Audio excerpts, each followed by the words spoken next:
So, what is your personal opinion? How hard should it be to set up a pipeline, and how long should it run for a standard web application? For me, it's within like 10 minutes.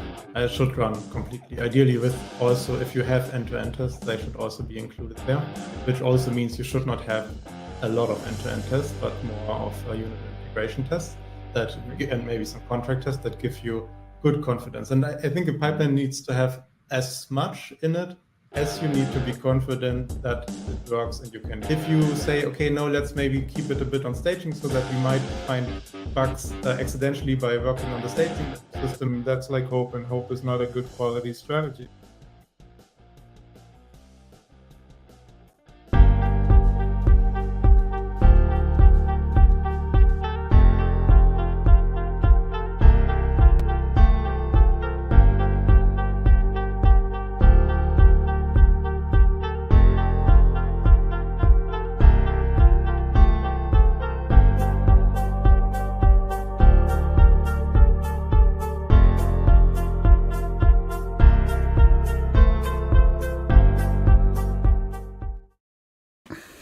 Hello.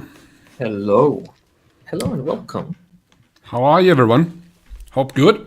It's good to see you all. Yes. Today we're all teaching Denis how to TDD. This is the reason why he set up the stream, so he finally learns it. Right? And we need to have hot joins today. Maybe I need to wait a little bit until everyone is actually joining. But hot join would be good because I don't want to do this today with I want to moderate and do interesting moderation today. And we really like to have someone who's guiding this guy through the challenge of 99 bottles cutter. Who's knowing the 99 bottles cutter? Please tell us in the comments. 99 bottles. Who's knowing 99 bottles? Not the song. Okay, the song as well. But who's knowing the cutter? I think our audience is old enough to know the song. But there's also a TDD kata for 99 We have only baby boomers here, I think. Baby boomers and yeah. No, we're not that old. We're not that. I think we're mostly millennials here now. I'm Gen X. You're Gen X? I am Gen X. Okay. So he said he's on today. Does it mean that he made it in time, or is he willing to hot join? All right. So for Thomas is out there. So for those of you who are fresh today, we're doing a TDD deep dive for the entirety of February. So February has quite a few Thursdays, and last Thursday we had extreme programming, and that was a really, really good kickoff for the extreme programming. To test-driven development. And the remaining Thursdays, so this week, the 15th, the 22nd, and because this year is a leap year, the 29th of February, we'll be focusing on test-driven development related topics, TDD in React, TDD in enterprise applications, TDD on front end, TDD on back end, coaching TDD, selling TDD to your manager, everything that basically goes into things that would prevent you from practicing, adopting, etc. Hey, Steven. Hey, Grant. Hey, LinkedIn user, whom I'm assuming it's Thomas. Yeah. But I have to be very specific now. I just don't want to mention surnames live on stream. We have quite a few Thomases now. You have done 10 times already in the last weeks. Yeah. So and now you're coming with you shouldn't do this anymore after you have 10 records online, right? We're growing. So at some point we'll need to do GDPR agreements with our hot joiners. Roman, hello. I think so. Kalayan, hey, it's great to see you. So today is about TDD. And specifically today is about the modern basics of TDD. So because the later streams about TDD will be a bit more advanced, today is your chance to really, really, really practice the fundamentals, the basics. What is TDD? What is not TDD? Why are you practicing it? Why are you not practicing it? What are the business benefits? What's going on? So today is your chance to be a beginner with us and to ask beginner questions. Beginners, non-practitioners, today is the stream for you to get further ahead with TDD, or to get started, or to talk about a point where you got stuck adopting it, or you picked it up and then you said, F this, I don't want to do TDD anymore because reason, and then now would be a good time to discuss it. So I've already posted a straw poll, I think on every platform except LinkedIn. So let me dump that into LinkedIn chat as well.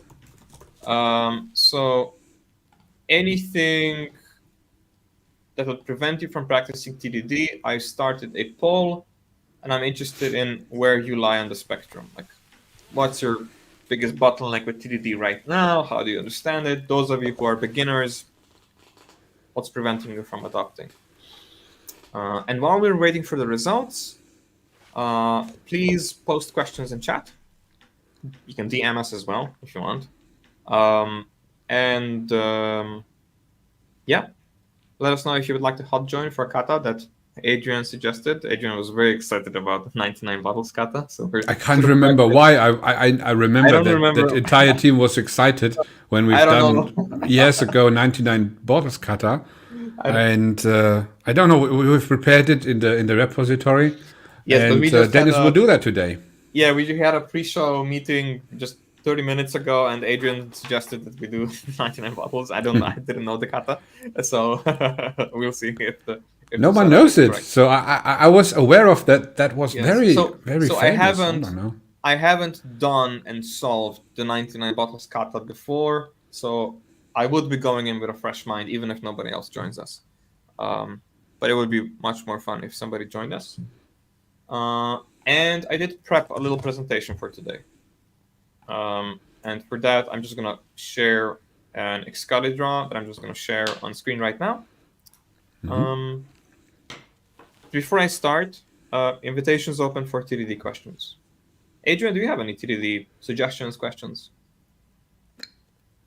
Not so far, to be honest, but so you already outlined it very well, especially the track from being an entry person when it comes to TDD. But maybe could you please describe, so people might relate TDD to testing itself. So TDD is not testing itself. There are other methods as well, like TLD, test last development. The question is, could you quickly explain from your experience what is the main difference between those both? And why TDD, in your opinion, is more than just testing code coverage? That's a great point, and I think that's where a lot of beginners get stuck on, and also where a lot of detractors get stuck on.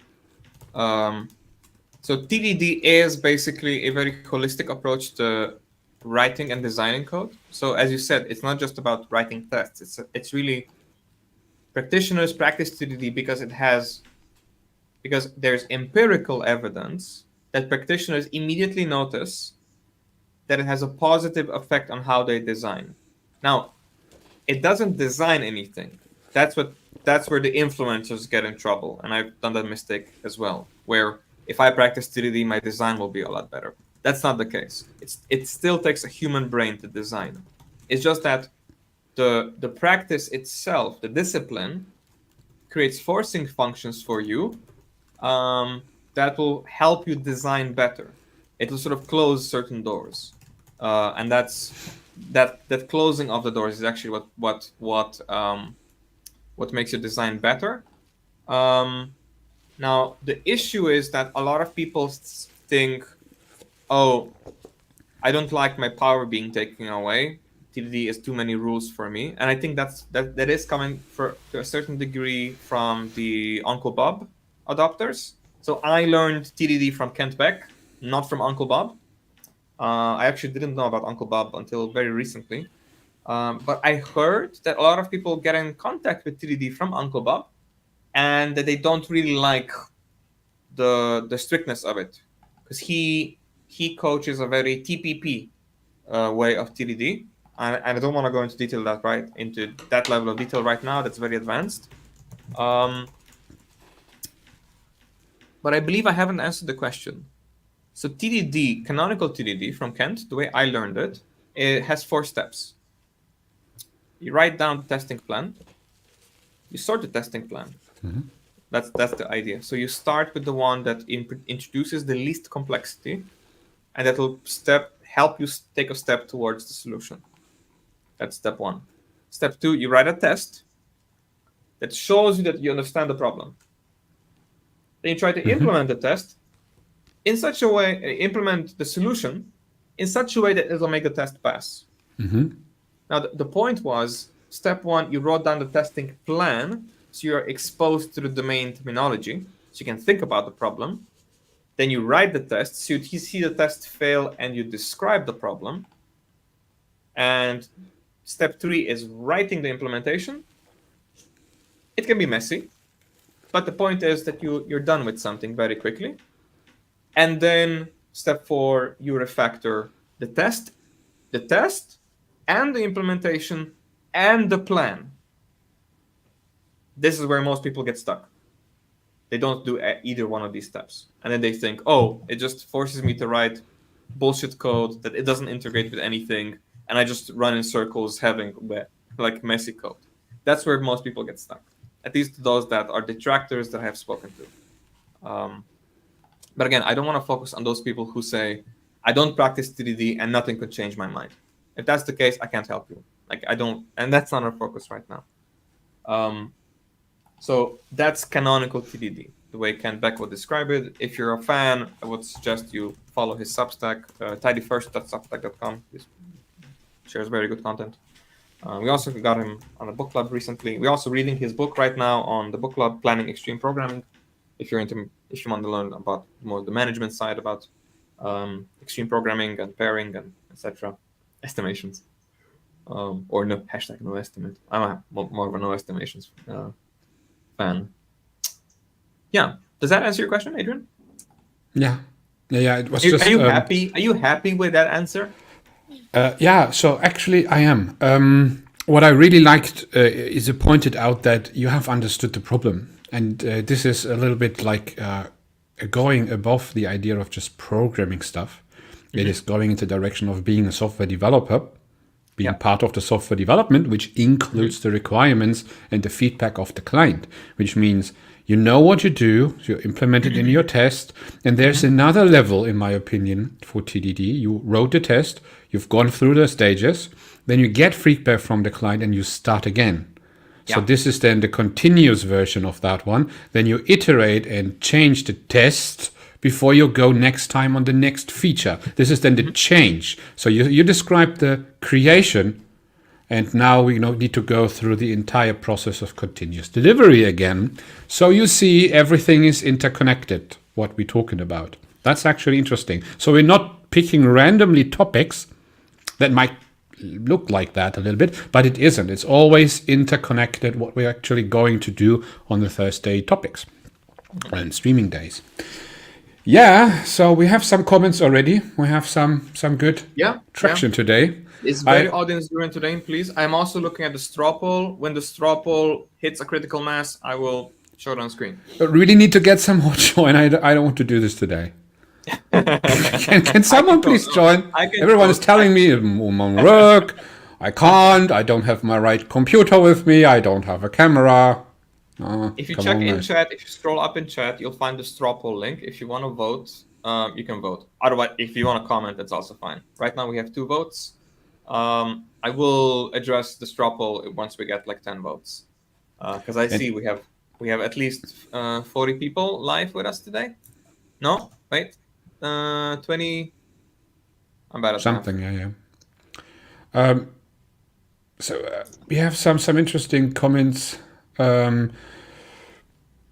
Which one first? TDD creates test only for the code you need, and so it's documentation and describe usage too. It's documentation. That's actually a good point. Every form of testing is a form of documentation if you do it right. Yeah. It can also be bad documentation. It is always good to write the documentation before you start, right? Yes, that's a testing plan. That's the idea of a testing plan, yes. It is the documentation. So in reality, no one writes documentation in hindsight. So of course people are doing, but it is hard to be consistent when you already done stuff and there's the next pressuring thing. And if you put that in front, it's a little bit easier. I mean, to look at it. stay The covered. way I describe this is documentation written after the fact is not useful, because look at yourself. How do you consume documentation? You go to react.dev and you scroll down until you hit a coding example. Right? You just keep scrolling until there's code on the screen. And then you try to understand. And if you don't understand what's on the screen, then you go read something. And TDD is just reverse engineering that psychological process. It's like, I will hate the PR unless there's a test telling me how to use this that was just added. That's the whole idea. And it is possible that you write tests in such a way that it is not clear, that I read the test and the test is a garbled mess. That's not useful. And actually, there's very little in TDD that would prevent you from doing that. But canonical TDD is much better at providing you with some level of discipline to do that. So one of the things that practitioner, I mean, I don't even know how to describe, but let's say on LinkedIn, I post a lot about TDD. And there's this discrepancy usually of people don't like TDD because they've been doing it wrong, and they don't like being called out on doing TDD wrong. And then there's the camp where they do TDD, but they hit a limit to how well they know how to do TDD. But then they say, yeah, but you know, my code base, my legacy, my mess, and I would like to, I know how to do it in a greenfield project, but I don't know how to do it in my code base. And those two are the same problem. You're just not doing TDD correctly, right? Because you're starting from the wrong end of the problem. Yep. Right. So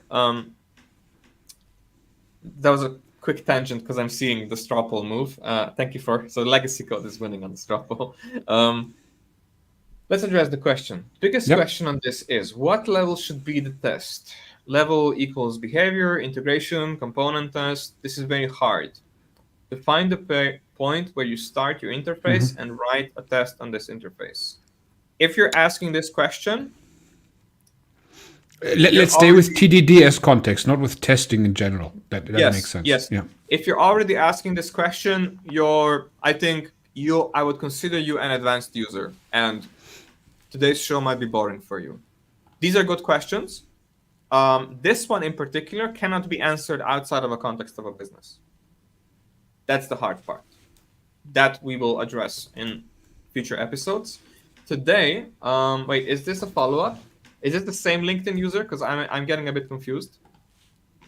I don't see the. No, it's not. It's not. It's another question. So it's two different Thomases and Stefan, right? Yeah. Okay. So Thomas asked the one about level. So I do want to honor that question, though.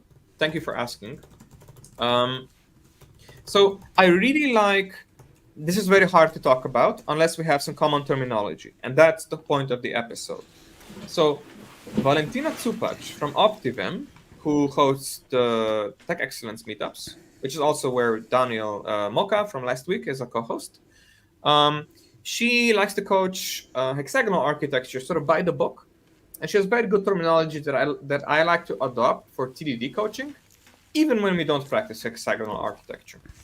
So your question about behavior, integration, component, etc., they're all valid, but they are all tackling different types of tests. So you can do TDD with an end-to-end test. You can do TDD with an integration test. You can do TDD with a unit test, right? So my question is, are you thinking about the API level with TDD when you're writing a unit test? Now that might be a weird setup.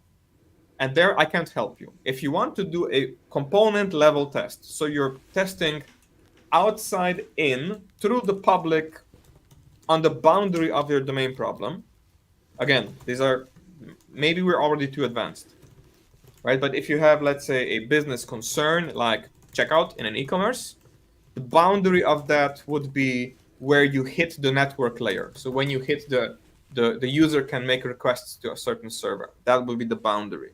If that's the boundary you're testing from, you're already in a complex situation, right? So you've made your work extremely difficult because now you need to have a lot of decisions on your testing strategy. Are you mocking internal dependencies? Are you making all non-process dependencies intra-process, right? So the database is outside of your process.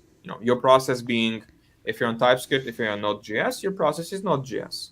Anything running outside of Node.js will be a problem. I've managed something. Look at this guy. There he is. Our hot joint for today. Now, I wanted to make sure that Denis is doing everything right today when it comes to TDD. So I thought to myself, it might be a good idea to get Brian on the show, who definitely will make sure that there's nothing wrong on that one. So all right. I may have some hot takes for you. All right, let's go. wait, but I do want to honor the question. So that's Thomas.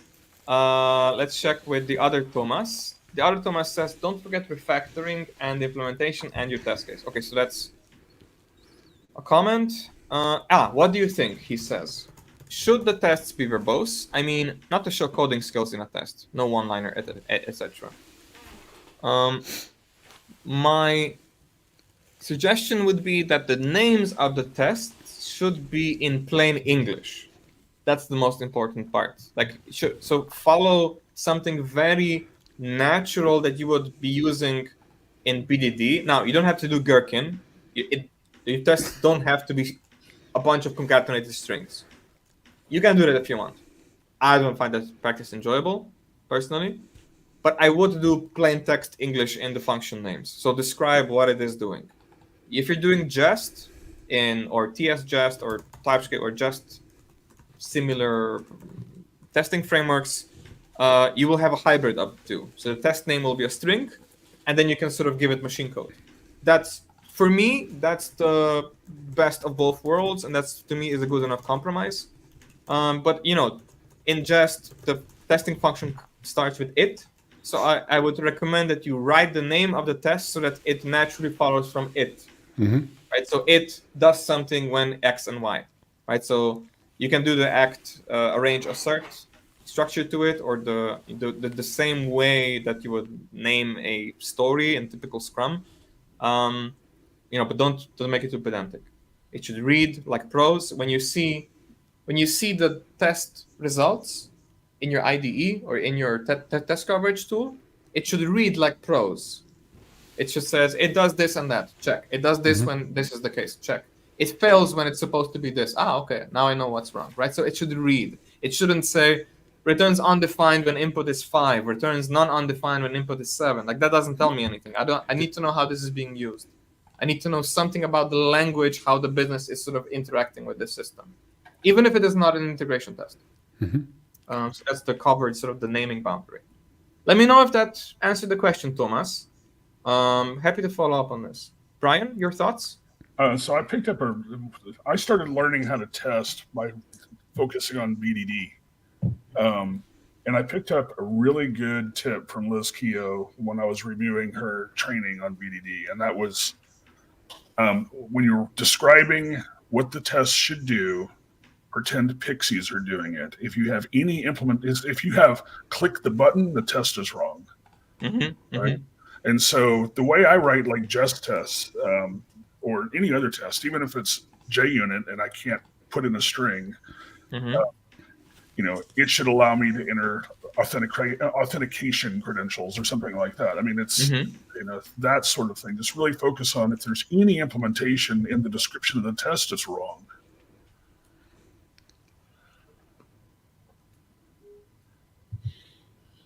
So that's the approach I take. And as far as TDD goes, here's your hot take for the day. Okay. TDD is the best way I know of to get a clean interface when you're writing code. I don't always write TDD. When I do not write test-driven development, I usually go, man, that would have been a lot easier if I'd done TDD. but I do always come in from what is the overall behavior we're trying to do. And when I write unit tests, they tend to be what Martin Fowler calls social unit tests that test flows. You get a lot higher coverage. You test the biggest flow you can that gives you the granularity necessary, and you do not exit the component. You do not cross an interface, a network interface at all. So what a hot take. We will continue with chat. I'm seeing chat. Chat is very active. I just need to organize my thoughts a little bit here because we need to follow a certain beginner-friendly cadence. One of the most common things I hear on LinkedIn is TDD is not about writing code. TDD is about design. TDD helps you design. Actually, both of those are sort of misleading. TDD is about time. TDD is enforcing you to be done with something in a very short amount of time. Even to the degree where you say, if I write a test and it takes me 5 minutes to write the test, if it then takes me an hour to write an implementation, I'm working on something that is not easily testable, that I don't understand, that is not very easy to articulate when I'll be done with that. Now, these numbers, 5 minutes and 1 hour, are a little bit extreme. Ideally, it should be easy. Ideally, you should be doing the thinking when you're doing the testing plan. So you're thinking about the problem in a very deep way in absence of known solutions. So your design is not too biased. And this is why I don't recommend people to do TDD with lead code or something, because the algorithms are a solved solution. And then it's like, okay, I know the solution, but how do I TDD this? How do I pretend I did it with, like, that's silly. Don't do lead codes with TDD because all the solutions are solved. Brian, you have raised a hand? The way, and also I think it's important for people to focus on this one point. The clean code you get out of it is absolutely a secondary effect. The code coverage, and I also consider a secondary effect. The primary thing is it forces you to admit you don't know what you're trying to do. Correct. And it gives you a time limit to be honest with yourself, right? So the point is that if I write a test and then I'm stuck for 2 hours, it is a clear signal to me that I need to revert what I just did and rethink my approach. But the point is, if up until this point, I did everything with TDD, then my revert point, my restoration point, my previous commit that was stable is known. That's the most important part, which means that if I made a mess and I'm gonna go home from work now, I will get away from my computer. Then rather than saying I am now stuck in a mess, I can just revert. I can just restore my project and go back to a green state so that tomorrow I start from a clean space, not from a mess that I half finished. That's the point. Because that is then the natural next step towards continuous integration, where my recommendation is, Dennis, how long should a feature branch be? I always say your feature branch should always fit between the boundary of your workday and your next meeting. If you have one meeting per day, your feature branches should not be longer than 4 hours. You should be able to sit down, work on stay in something. context. This is always very important. Yeah. Which means that you should never have unfinished, uncommitted work on your laptop. When you leave your laptop, when you close your laptop, when you step away, it should be committed to mainline so that if, God forbid, you get sick tomorrow, somebody can pick up your work tomorrow. There is nothing worse that kills morale more than having unfinished work on somebody's private branch, and then they get sick the next day, and then somebody on their team is begging them to log into their computer on their sick leave to commit some unfinished work to God knows which branch so that they can pick up where they left and continue, because it's really critical. I have a real life worst case for you. Go ahead. Which is working with a team that they thought that open source was the right workflow, so they're using fork and pull instead of using public branches. They also didn't believe in continuous integration. They believe they're doing fork and pull on an internal to get to master. Yeah. So fork and pull, and also I never heard of that. Yeah. I've seen that, and it hurts. This is very common, honestly. And their manager was one of those people that I want you to own something so I can hold you accountable. So he owned something for 30 days and then died with his code on a private branch. Oh no. Oh, it's terrible. So it's not even I got sick. It's you working that way is harming the team. You don't know if you're going to make it home. Push your code. Keep your team in mind. Yeah. And there's also the downstream effect of if you're holding code tied to your chest, then whatever you're touching, I will also be scared to refactor. Because if I benevolently care about you, I don't want to make a mess for your merge, which means that the longer you stay on your branch, the less likely I will be able to TDD something that I need to work on that touches something that you just did. Because then it prevents me from refactoring. If I can't refactor, I can't do TDD. Many of these things become obvious and clear and not tedious if you focus on, I care about the team more than about my personal desires. Yes. Yeah, Maria, and that's a real story. It's tragic, but it had a huge impact to them, their family, and the organization they worked for. Cool. That's rough. That's rough. I don't even know. I'm trying to imagine it. I don't even know how I would handle that situation. They had to go and restart from scratch, figure out what it was supposed to do, and restart from scratch, and try to recreate that work from nothing other than, well, what information did he have? Yeah. Oh, that's rough. Because not only is the code, but it's also the decisions, everything. It's all good. Yeah.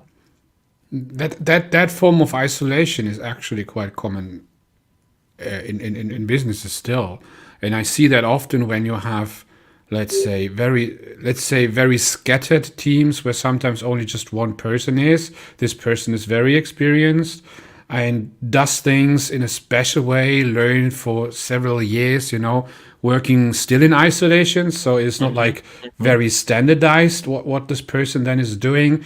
And on some point, this person leaves, and you don't even know where the code is, how you actually, especially in the past, it was like that, how you deploy that code actually, where are the deploy scripts, all those kind of things. That's actually my horror stories of the past. That it's not only about the code, it is about how to get to the code, how to get the code from A to B, how to actually test it, or doing something with it, right? At 3:00 in the morning, it goes down, and they're on vacation.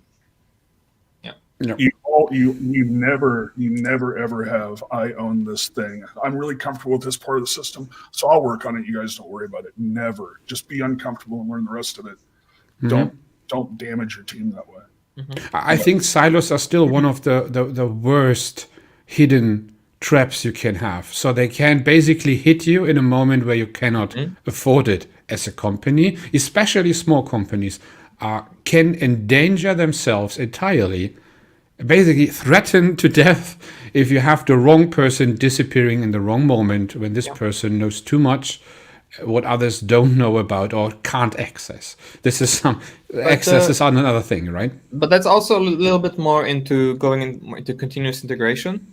I want to talk today about the context of TDD being an enabler for that, but I don't want to make this episode particularly about continuous integration. I think we have more of a DevOps focus for March and a little bit more platform engineering. I think we can sort of connect it together towards the end of the more advanced TDD topics.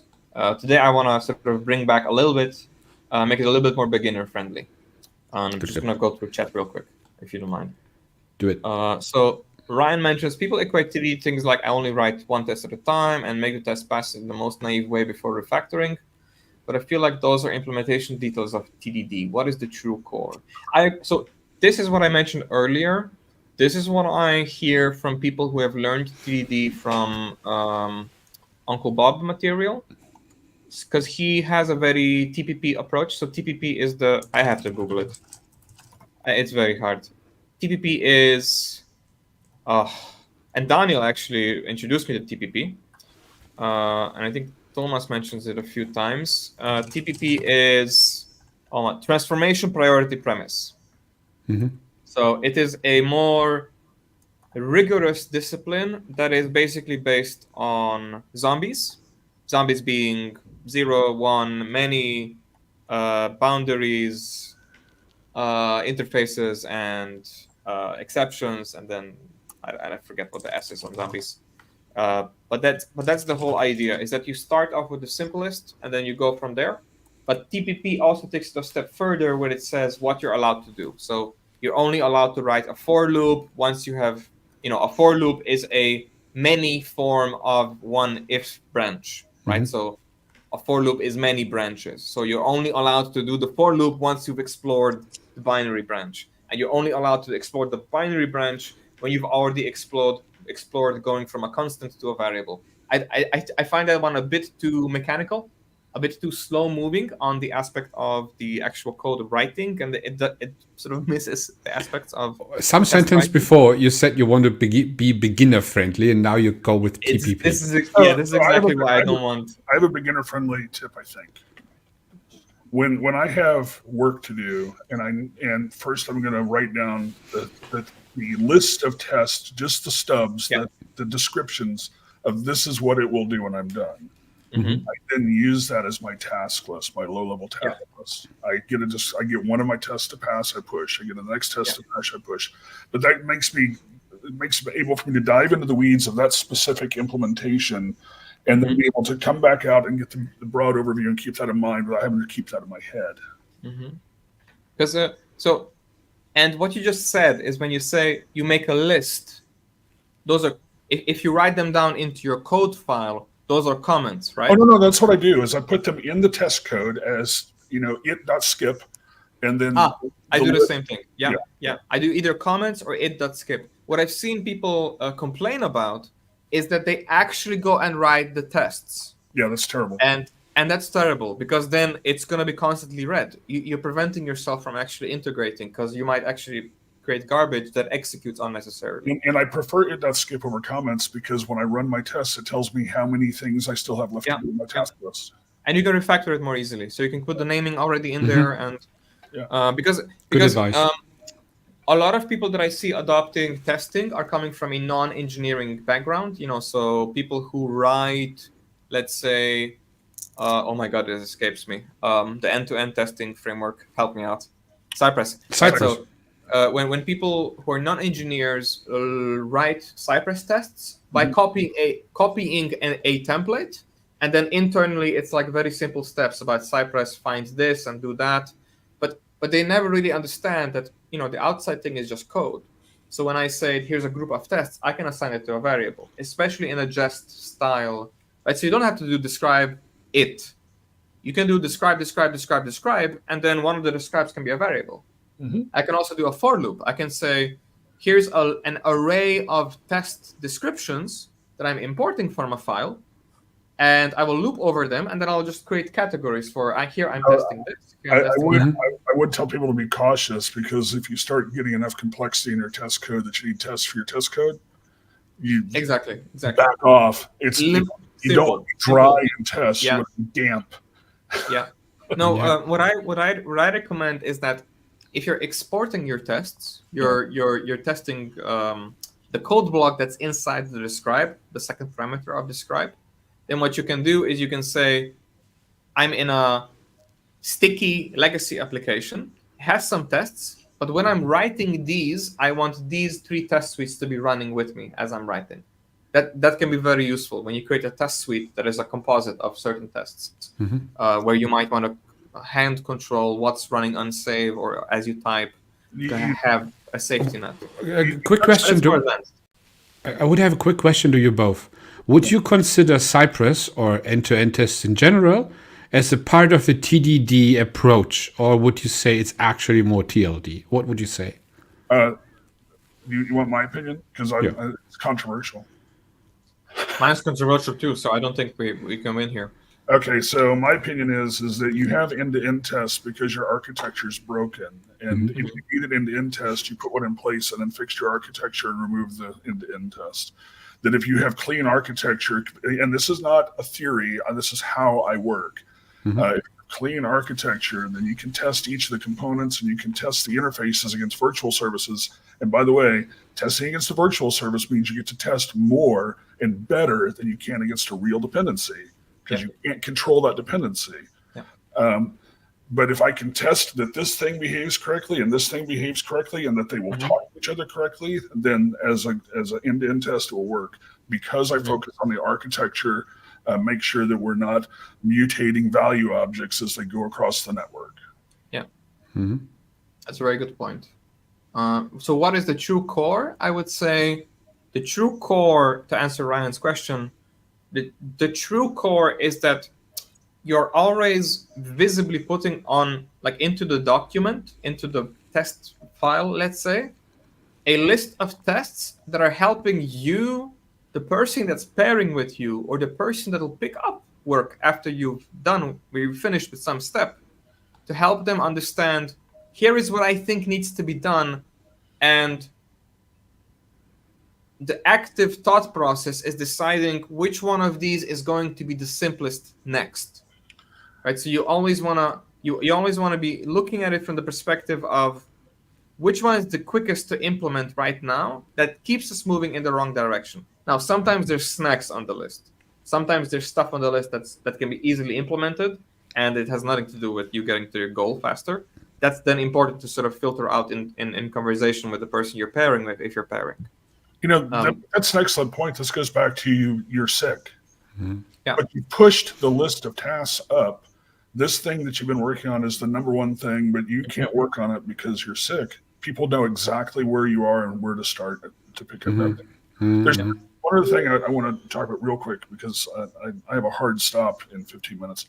Okay. I really try to lower the bar on entry on this, because people either use I'm working on a legacy system as an excuse, or they have fear that they can't do TDD on a legacy system. When you're testing a legacy system, number one, the current behavior is tested in production. Yeah. It's not awesome, but it's true. Agreed. For your next change, test the behavior of the thing that you're about to change, and then test that you can change it to what it should do next. And then never push untested code again. Eventually you'll remove the legacy, because legacy system is any untested code. Exactly. So one of the things that often comes up, and I think this is beginner friendly, and I think we have one of those questions that asks it. So Kaloyan's question I want to do a little bit later. I see you, Kaloyan. Try to get in the next 15 minutes. Let's try to get the questions done, and then we can move to the kata when Brian doesn't have time anymore. Fair. Okay, so Brian, you were chatting. I see. Okay, that's great. That's good. I love that. Okay, so let's do this one. I think this is one of the Thomases. I think it's perfectly fine to build scaffolded tests every now and often. For me, these are tests that I then throw away because they only serve to find out something. Only when they receive a weighting, for example, I can describe my test case, they stay. What do you think about that? I often remove tests. So I write a few simple tests just to get the ball rolling, to get, A, to get a dopamine kick, B, to see that, okay, I actually do understand the system. I can show evidence of being able to make progress in this code base, which is super important, especially if you're in a legacy system. So I might sometimes end up with 2 verbose tests, and then I refactor them, split them together. But oftentimes, I often see that, these tests are the same thing, but they're just parameterized differently, and usually I will then dry them. But I wouldn't overdo that. That usually comes from a too naive sense of, I think I know what I'm doing. What I would highlight, however, is that in the form of working that I described earlier, where you sort of go from what can I most easily implement next, the natural tendency of such a workflow is that the most complex, most important probably, part of the puzzle you will be dealing with last.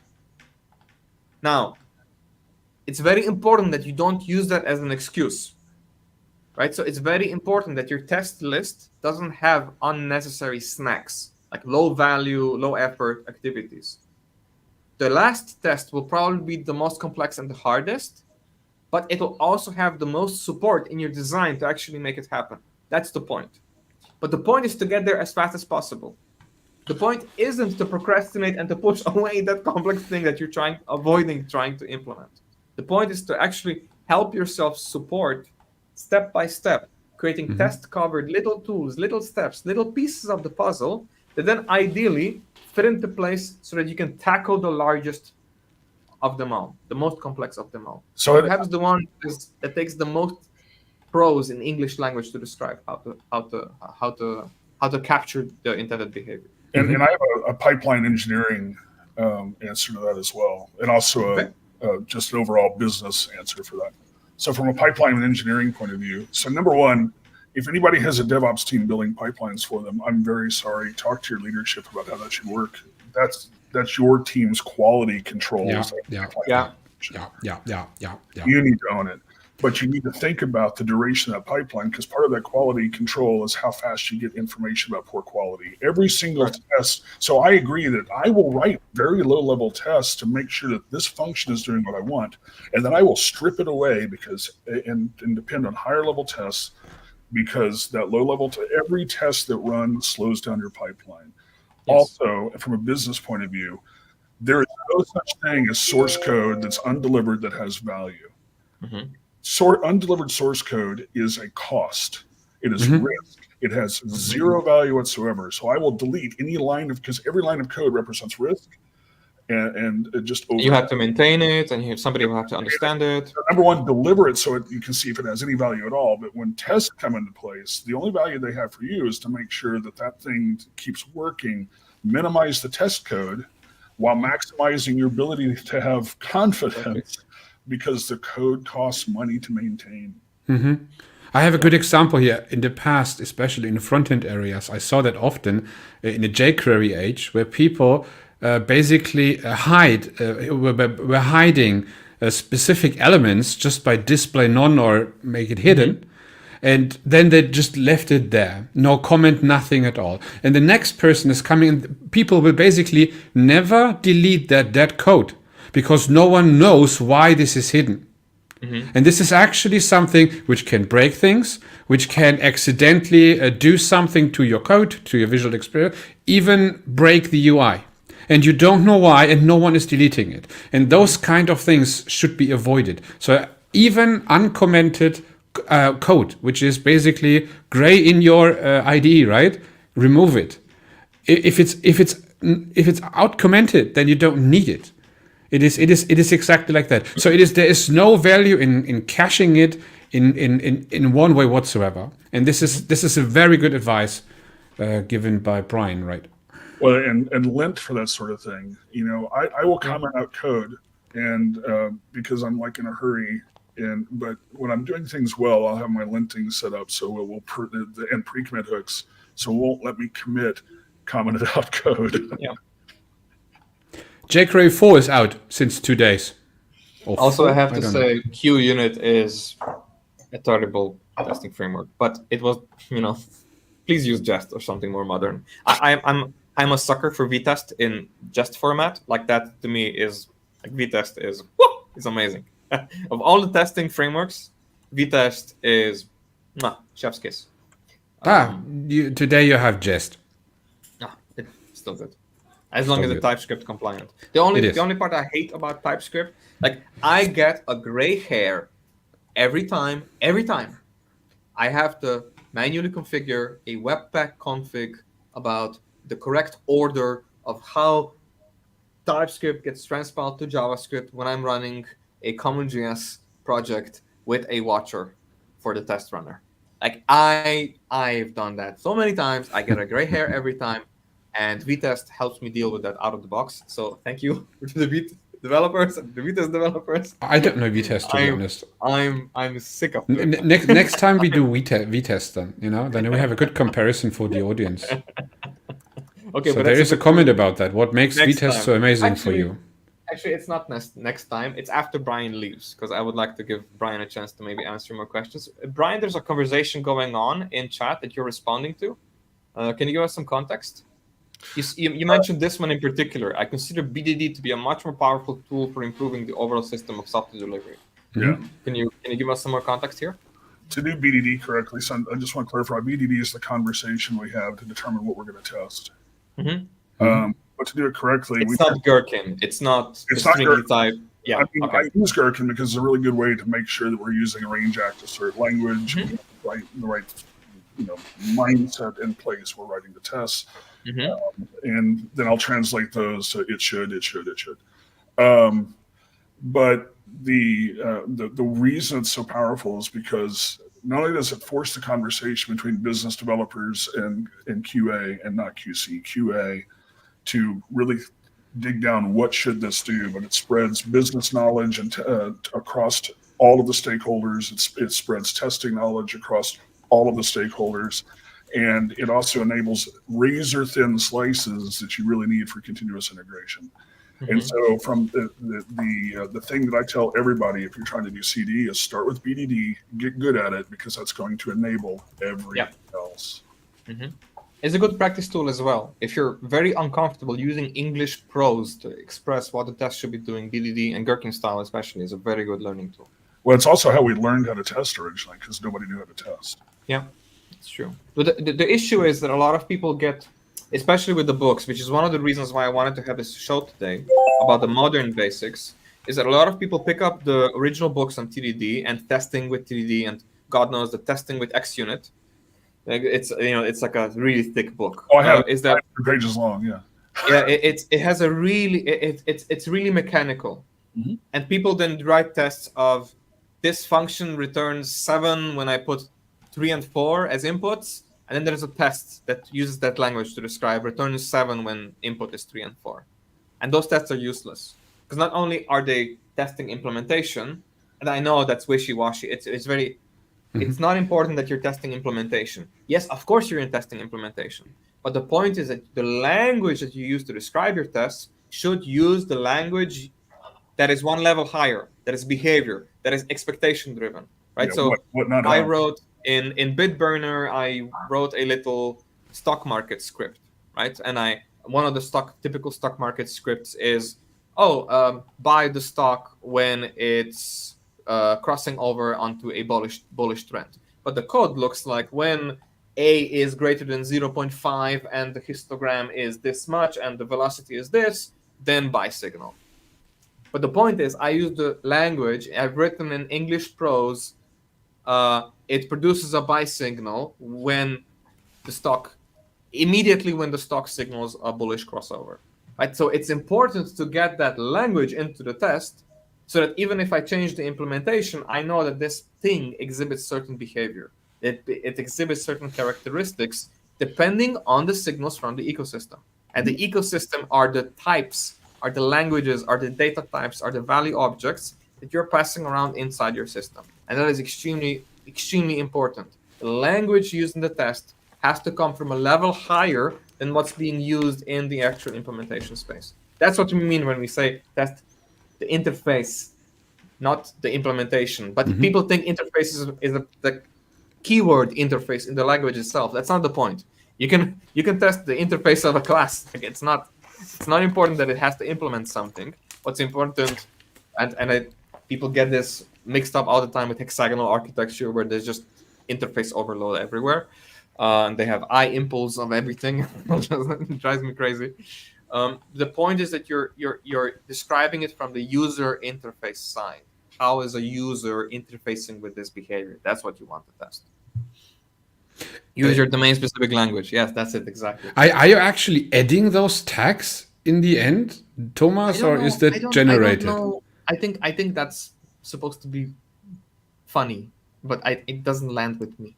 I don't get the tag, so it's actually, I only know that with a TypeScript actually, but it's not a tag. I think he made a funny.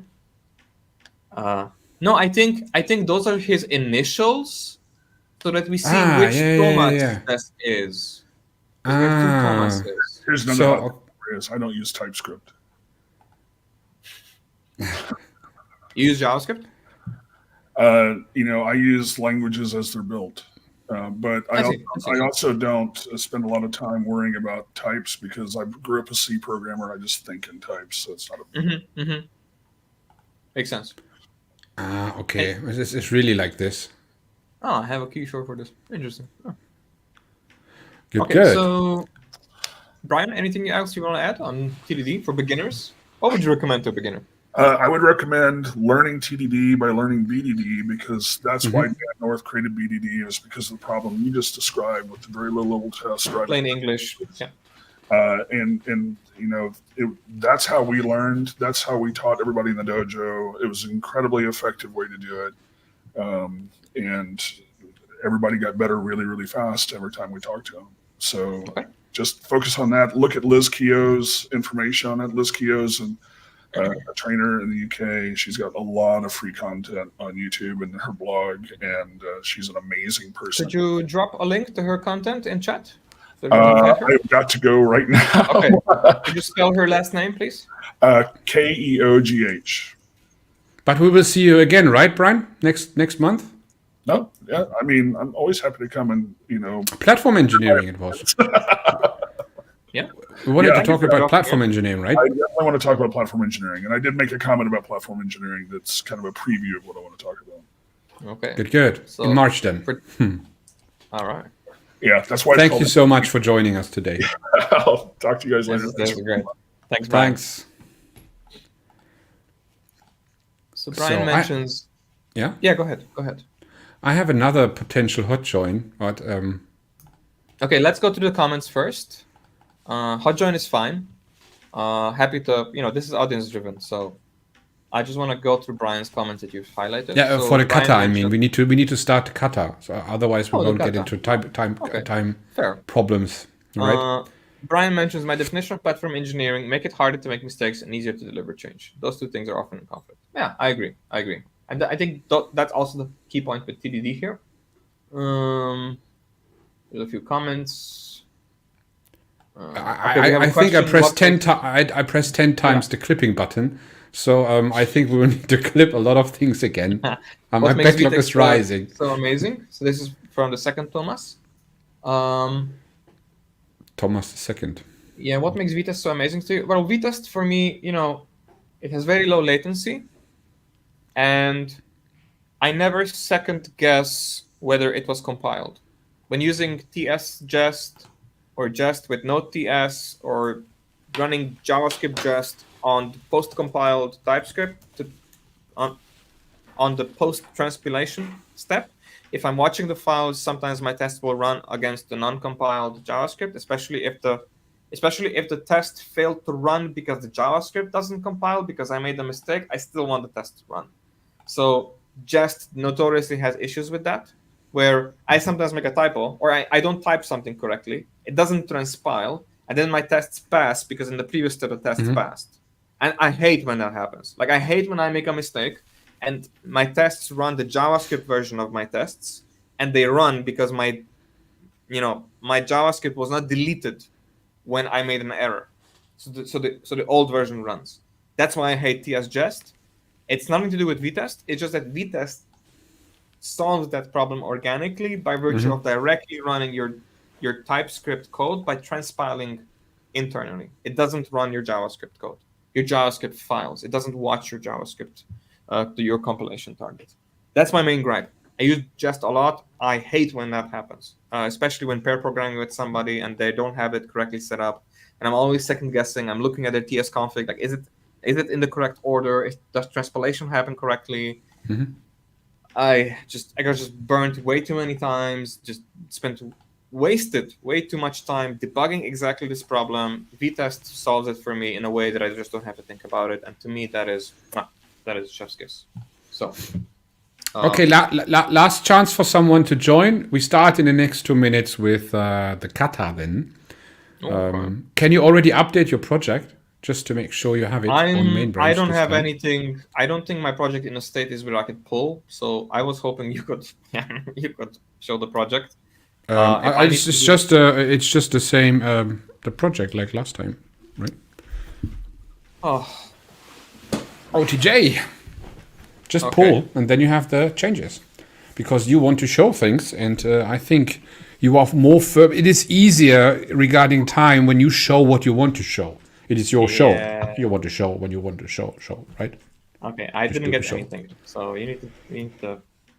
I pushed it to main. I see it in a log. But I'm on develop. Okay, so. Oh, why are we on develop?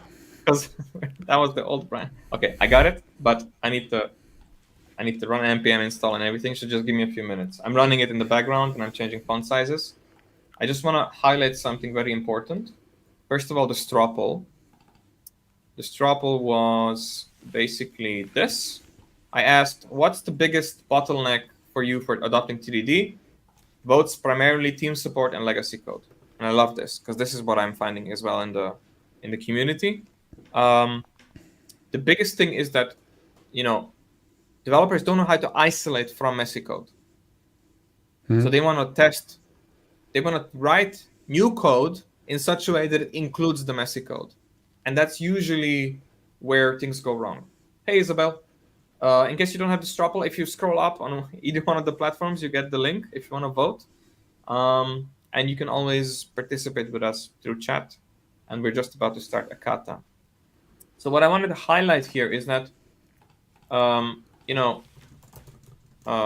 Hormozy has this great quote from Charlie Munger. Charlie Munger recently passed, at age 99, and he made a great video about what really accelerated his path about becoming a great businessman. And it was number one, being inverted thinking. And inverted thinking is great for TDD as well, because inverted thinking is basically not saying, hey, I want my code to be great, right? Inverted thinking is saying, what is the opposite of that? Well, okay, how do I destroy my code base as fast as possible? Right? That's what you need to ask yourself with inverted thinking. Well, I will destroy my code base as fast as possible. If I just add a bunch of code nobody understands, then it's not task covered. It's a little bit like chaos monkey principle in it's a little bit security. Like chaos monkey, exactly. And then you ask yourself the inverse of that. Okay, but now how do I prevent that? What is the opposite of that? Well, the opposite of that is that if I have a messy code base, I will bombard it with high quality tested code. And then over time, by osmosis, the code quality will just become better. It'll have no choice but to become better. Right? That's ironically, if you invert the scenario and then invert that again, you come up with much better answers than trying to be optimistic from the beginning. It's the same thing with TDD. How can I break this? How could this fail? What error message would I need to get to be read down a rabbit hole that I would need 4 days to debug? Undefined is not undefined. Just put your energy into trying to destroy your application. That will find the leaks better than you actually tell yourself the story that your code is invulnerable. Exactly, and then you take the inverse of that. If a test failing for expected undefined not to be undefined, that's going to lead me down a rabbit hole. That's how I destroy trust in code and tests.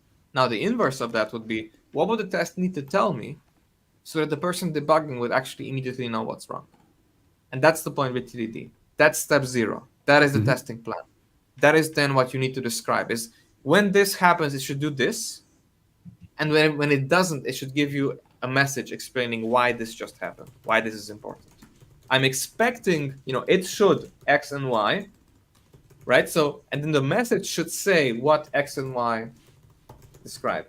I should have, if for example, from my previous stock example, it should produce a buy signal when on a bullish crossover. The error message on the expect could be expected a signal to be returned. Right? Because then in the context of the expected signal to not be null, expected signal to be defined, expected signal to match this object interface, expected signal to have these properties, then it makes sense.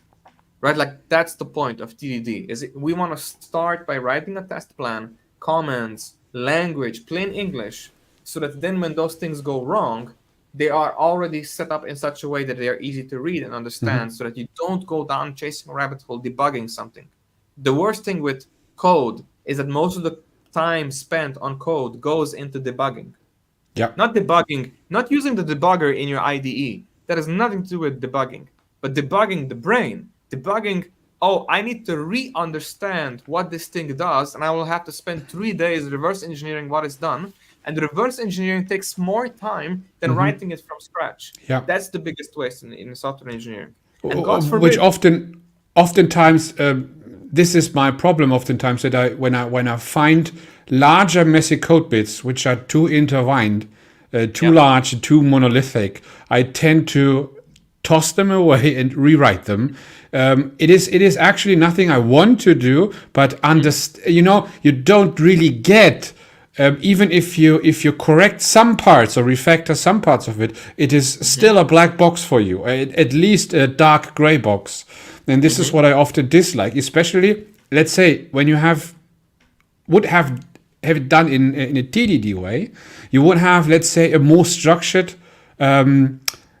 architecture before you actually start to write the first component. You would not come into this mess, which what you've just described, this complexity in reverse engineering every day. So it is already reverse engineering when it's too complex to understand by taking just a glance at it. That's already reverse engineering. So you reverse engineer what you have done the last weeks. Yes. This is very common. Every developer knows that. Yes. And you should avoid that. And it's an even bigger waste if the feature is actually not important, but nobody knows that because it didn't hit the market yet. So maybe, most of your features will also be a waste. So if you're doing a wasteful activity on a wasteful feature, the feature did not need to be there for your business to be successful, then you're throwing away a lot of money for the business. Right, so you should be testing as fast as possible to get feedback as fast as possible so that you can commit, so that you don't have that bus factor of somebody dying on the project, so to not be able to have access to the code, and to actually get moving forward faster in the right direction. And if you're not moving in the right direction, that you can get feedback from your pipeline, from your market, etc. Anyway, to make it beginner friendly, I want to address the second part on this pie chart, because that's the really important bit that I prepped talking points for. So people say, I can't test because my team doesn't support me. And that's true, because every time, and this is sort of covering this bit. Every time if I talk to Brian says TDD is amazing. It has helped us simplify so many different things. It has done this. It has really exposed our ability to talk about the blah, blah, blah, blah, blah, blah. For non-practitioners, the first talking point about TDD is their fears, is their worries, is their obstacles. We can't because we don't know. We can't because our code base. We can't because legacy. We can't because end-to-end test, blah, blah, blah, blah, blah. We can't because database. We can't because password. We can't because senior. We can't because my manager. It's fears, worries, obstacles. It's just the anxiety-driven approach. And the reason you do not have your team support to do TDD is because you do not have an answer to these problems. Yeah. The psychology and the emotional aspect of your legacy code base has to be addressed while practicing TDD. But luckily you have coaches that can help you with that. Right? Like that's one of the things that modern books really gloss over, is that nowadays you have so many technical trainers, so many coaches, psychologists even, that can help you with this, because this needs to be addressed. If you are working with a team where they say, my code base sucks, I don't even want to think about writing code in my code base, writing tests in my code base, it's going to be a hard sell. And then they'll blame TDD for that. Or they might not know how to think about their system outside of end-to-end tests. And then, the equivalent of an end-to-end test in process is a component test. Again, I am now referencing back Valentina Tsupac's terminology for testing in hexagonal. A component test would be sort of the outside in. I'm at the network layer, I'm faking the request, I'm going in from like the furthest out I can go while still remaining in the same process. In a React app, that would be like coming in from the router, coming in from the app router and going all the way down to test the component. Even simulating mounting and everything and the HTML on a virtual browser. Like the annoying bit is that if that is the only way you know how to think about your project, then you have a domain problem. You don't know how to split up. You don't know what the internal contracts are. It's not modular. It's just this one large confusing thing, and you don't know how to split it up. So you need to learn how to split it up. right? So you need to learn how to introduce seams, how to refactor, how to split up, and how to write new code that could be considered brownfield or greenfield in isolation from your old system that you then have to integrate with. That's what you need to learn, because that's what will ease the emotional aspect of not having your team support. Can I quickly interrupt you? Yeah. I would like to introduce you as a mentor and coach, just because everyone who is listening right now to this show and what Denis is providing throughout the entire show until now is already a form of coaching, how he's doing that for you or can do that for you in private sessions, team sessions, or whatever sessions. So take a look onto his blog and his Calendly on LinkedIn, and take a look if this is actually a good option for you, because I personally like him because he's challenging me daily, as I said yesterday already, and this is what I quickly want to recommend and shout out for him. He's a good coach. He's a good mentor. Take a look at it.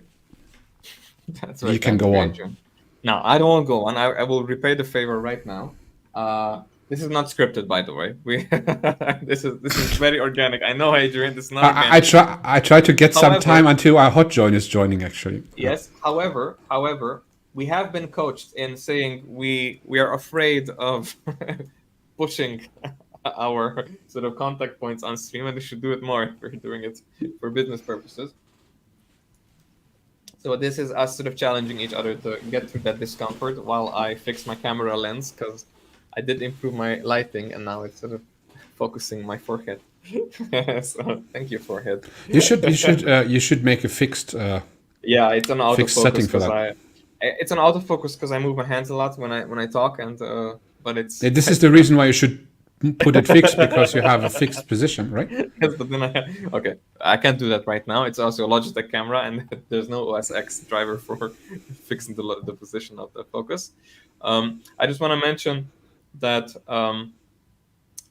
Adrian, to me, he comes in usually with suggestions that are very entrepreneurial. So whenever we're talking about something business, even when he says, I don't want to treat this like a business, he always thinks, moves and breeds strategy. So, so I get a lot of free advice from Adrian. I really appreciate that. And if you're sort of CTO or a high level up on a higher end of the vertical, because I'm usually on the mid to lower end of the vertical with engineering managers and tech leads, Adrian has top-notch advice from the very top, how to talk to your board members, how to get into the really nitty-gritty, almost boring sort of B2B level of just understanding networking on an organizational level, and how to get sort of organizational buy-in and support on your vertical. And I believe, Adrian, we have, can I show your new, you made an overlay. Can we show that? Yeah, klar. Sure. Claro. Yeah. So Adrian has made a new link tree and has a nice QR code. So if you want to reach out to him for one-on-one coaching or fellowship coaching or team fellowships, I believe you also have now. Team fellowships, right? Yeah, this is Adrian's team fellowships is the new big thing we're doing now as well, because it's and I haven't. What you have? And I haven't set up my card yet, but you need to. You need to, right? I need to. Of course. But let's really go on with the katas, I would say, and yes. I would ask myself. We have someone in the backstage. Is it okay to pull you in? Not? Yeah. Guess who it is? It's a regular. 1, 2, 3. Here he is. Hi, everyone. Mark. Hey. Hello, Mark. Nice to meet you. I like your talk to you guys in person. I love your stuff. Ex-dev, now PMPO. Is that on the other side? Product manager. Which P is that? Project, and I do product as well. I cross. I'm one of those guys that kind of has a lot of roles. I've got. I think this is my 21st year dedicated to tech, but I've got 30 years. Thank you for your service. Yeah, and let's see, PM, project manager, product owner, product manager, dev, senior dev, architect, fractional CTO, architect. Look at you. I don't know. What are you doing right now? Every year something different. Yeah, what are you doing right now? I'm actually reforming my company, and I'm targeting specific marketplaces to help where I believe that there's a deficiency in proper support, and that goes with agile, Scrum Master stuff, project management, and basically delivery. I work with small teams and small startups. Awesome. Yeah. Do you have any question for us? Are you here specifically for the kata, or do you want to talk about TDD? What's Adrian pulled me in at the last minute, and I'm like catching up rapidly. So It's called hot join, right? It's not called cold join. it's very hot.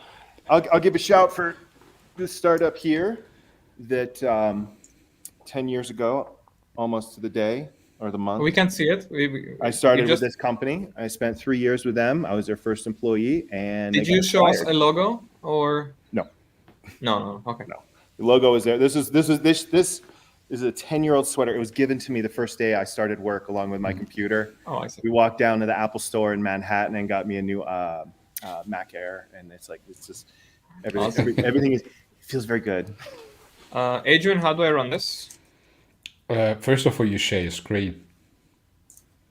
So for the rules, I would say Denis is running the typing stuff, and Mark is the pairing partner who is basically telling. And I would do it like that. What do you think, guys? Shall we do it like that? I'm good. And we start with README.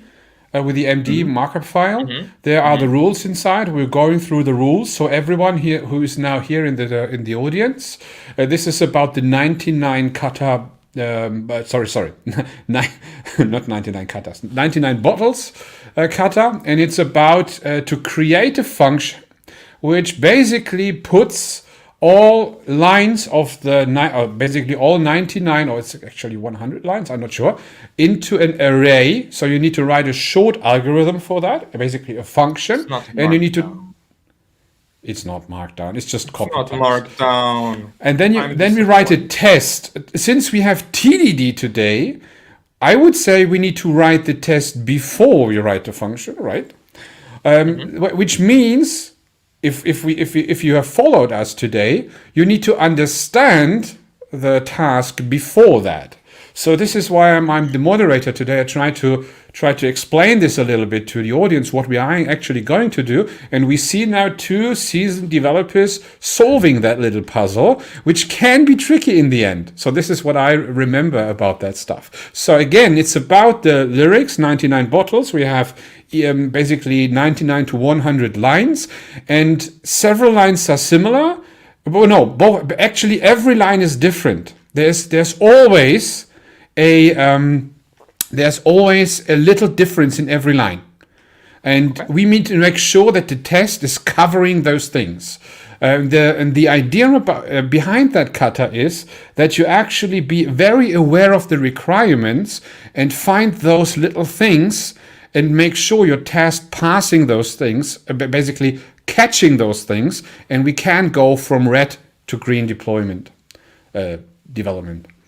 Okay, any questions from your side? Catching up quickly. That's all I can say. Okay.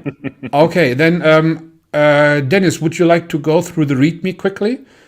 Yes. Basically read the important things, and you both start because it's your project, and I'll take care of the audience and the questions. I would take care of the audience of the questions first, because Kaloyan has a very good suggestion. Kaloyan mentions, let's plug Ken Bank's original book, Test-Driven Development by Example. That's the purple TDD book. It's 24 years old, and it's still a great read. We just had Kent recently on the book club, and he says that he deliberately makes the books very fun to read. He puts a lot of care into making sure that you just devour the book, and it's really fun and it's really short.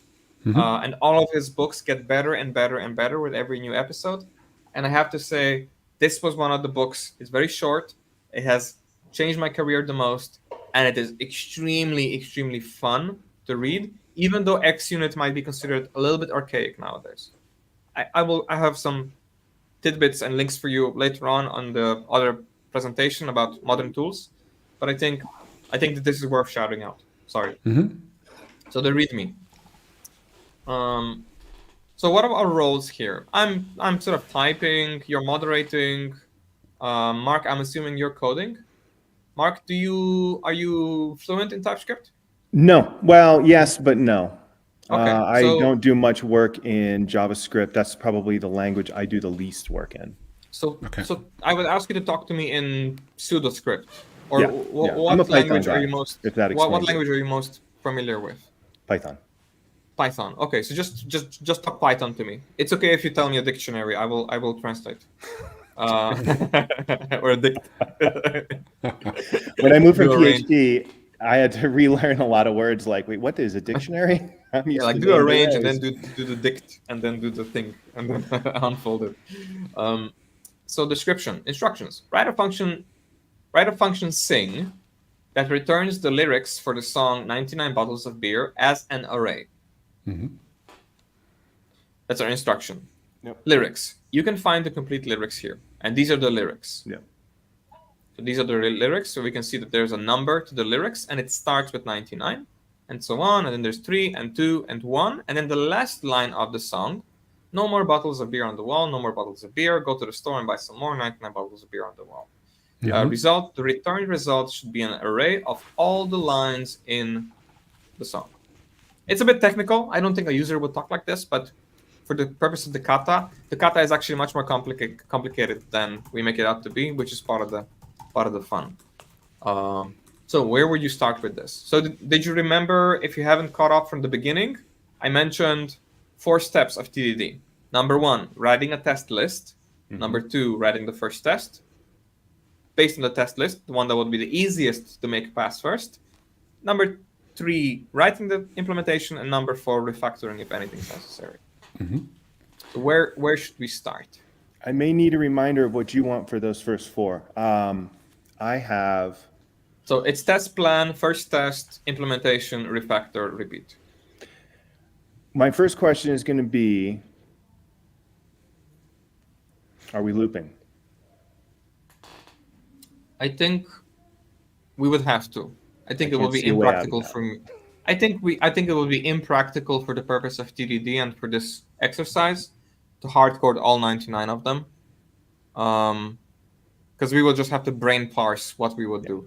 But if we were to hardcode it, how would you hardcode it? Where would I stop copy pasting and where would I make some differences? Well, if you were going to hardcode it and not do an array, you kind of run into the same problem. Now, I don't know how. So just plain English, yeah. Where would I have problems? Your problems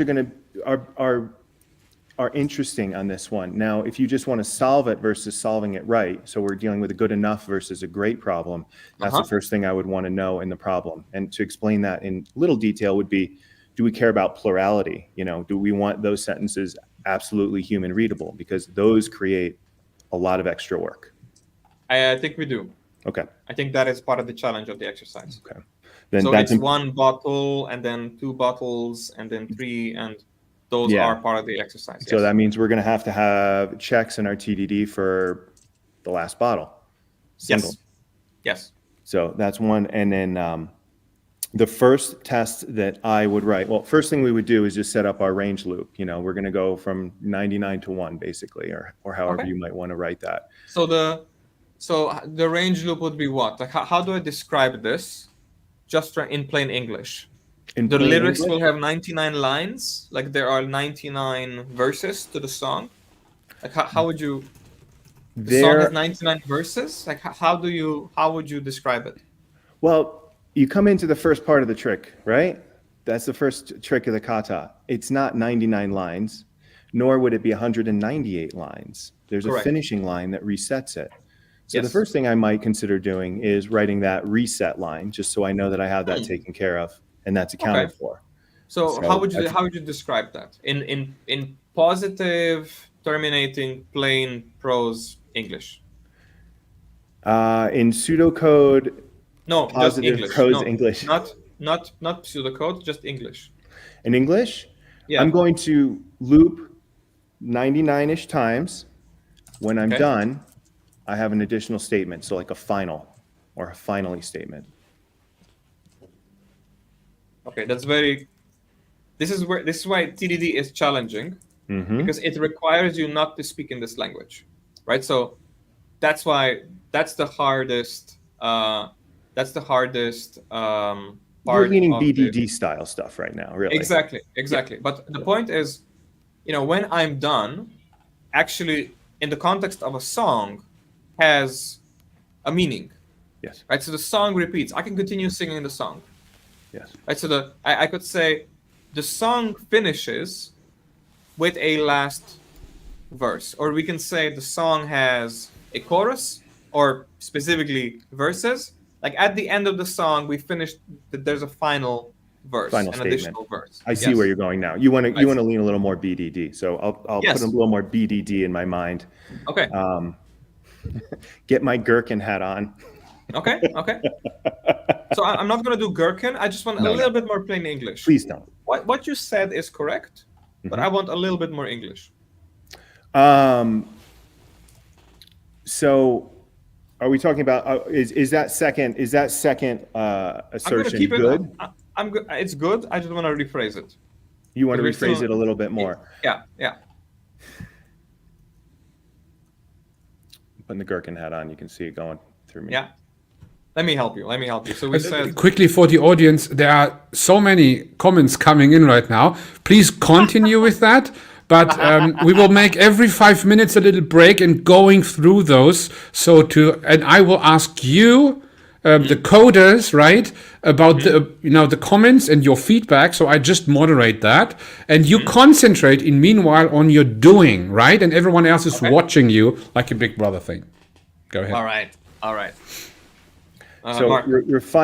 refining that statement. Yeah. I am going to repeat an action. Can I lead here a little bit? Sure, Just to go for give it. an example of what I want.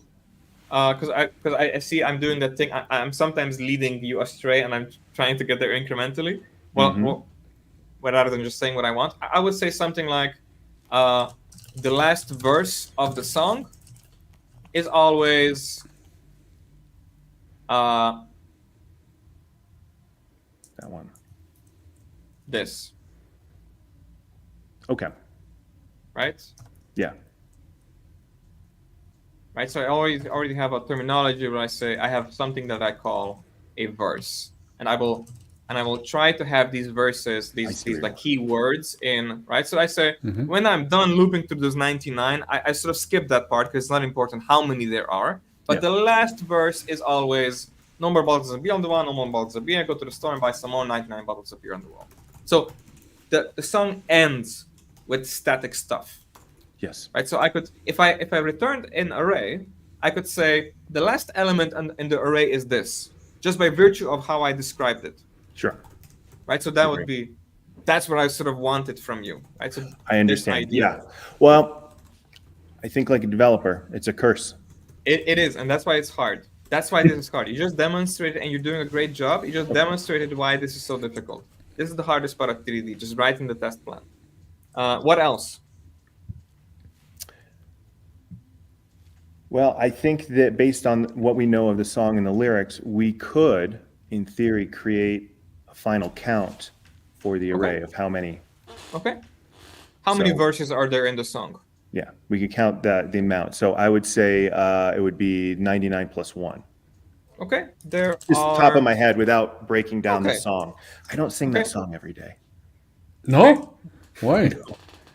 The song has 99 plus 1 verse.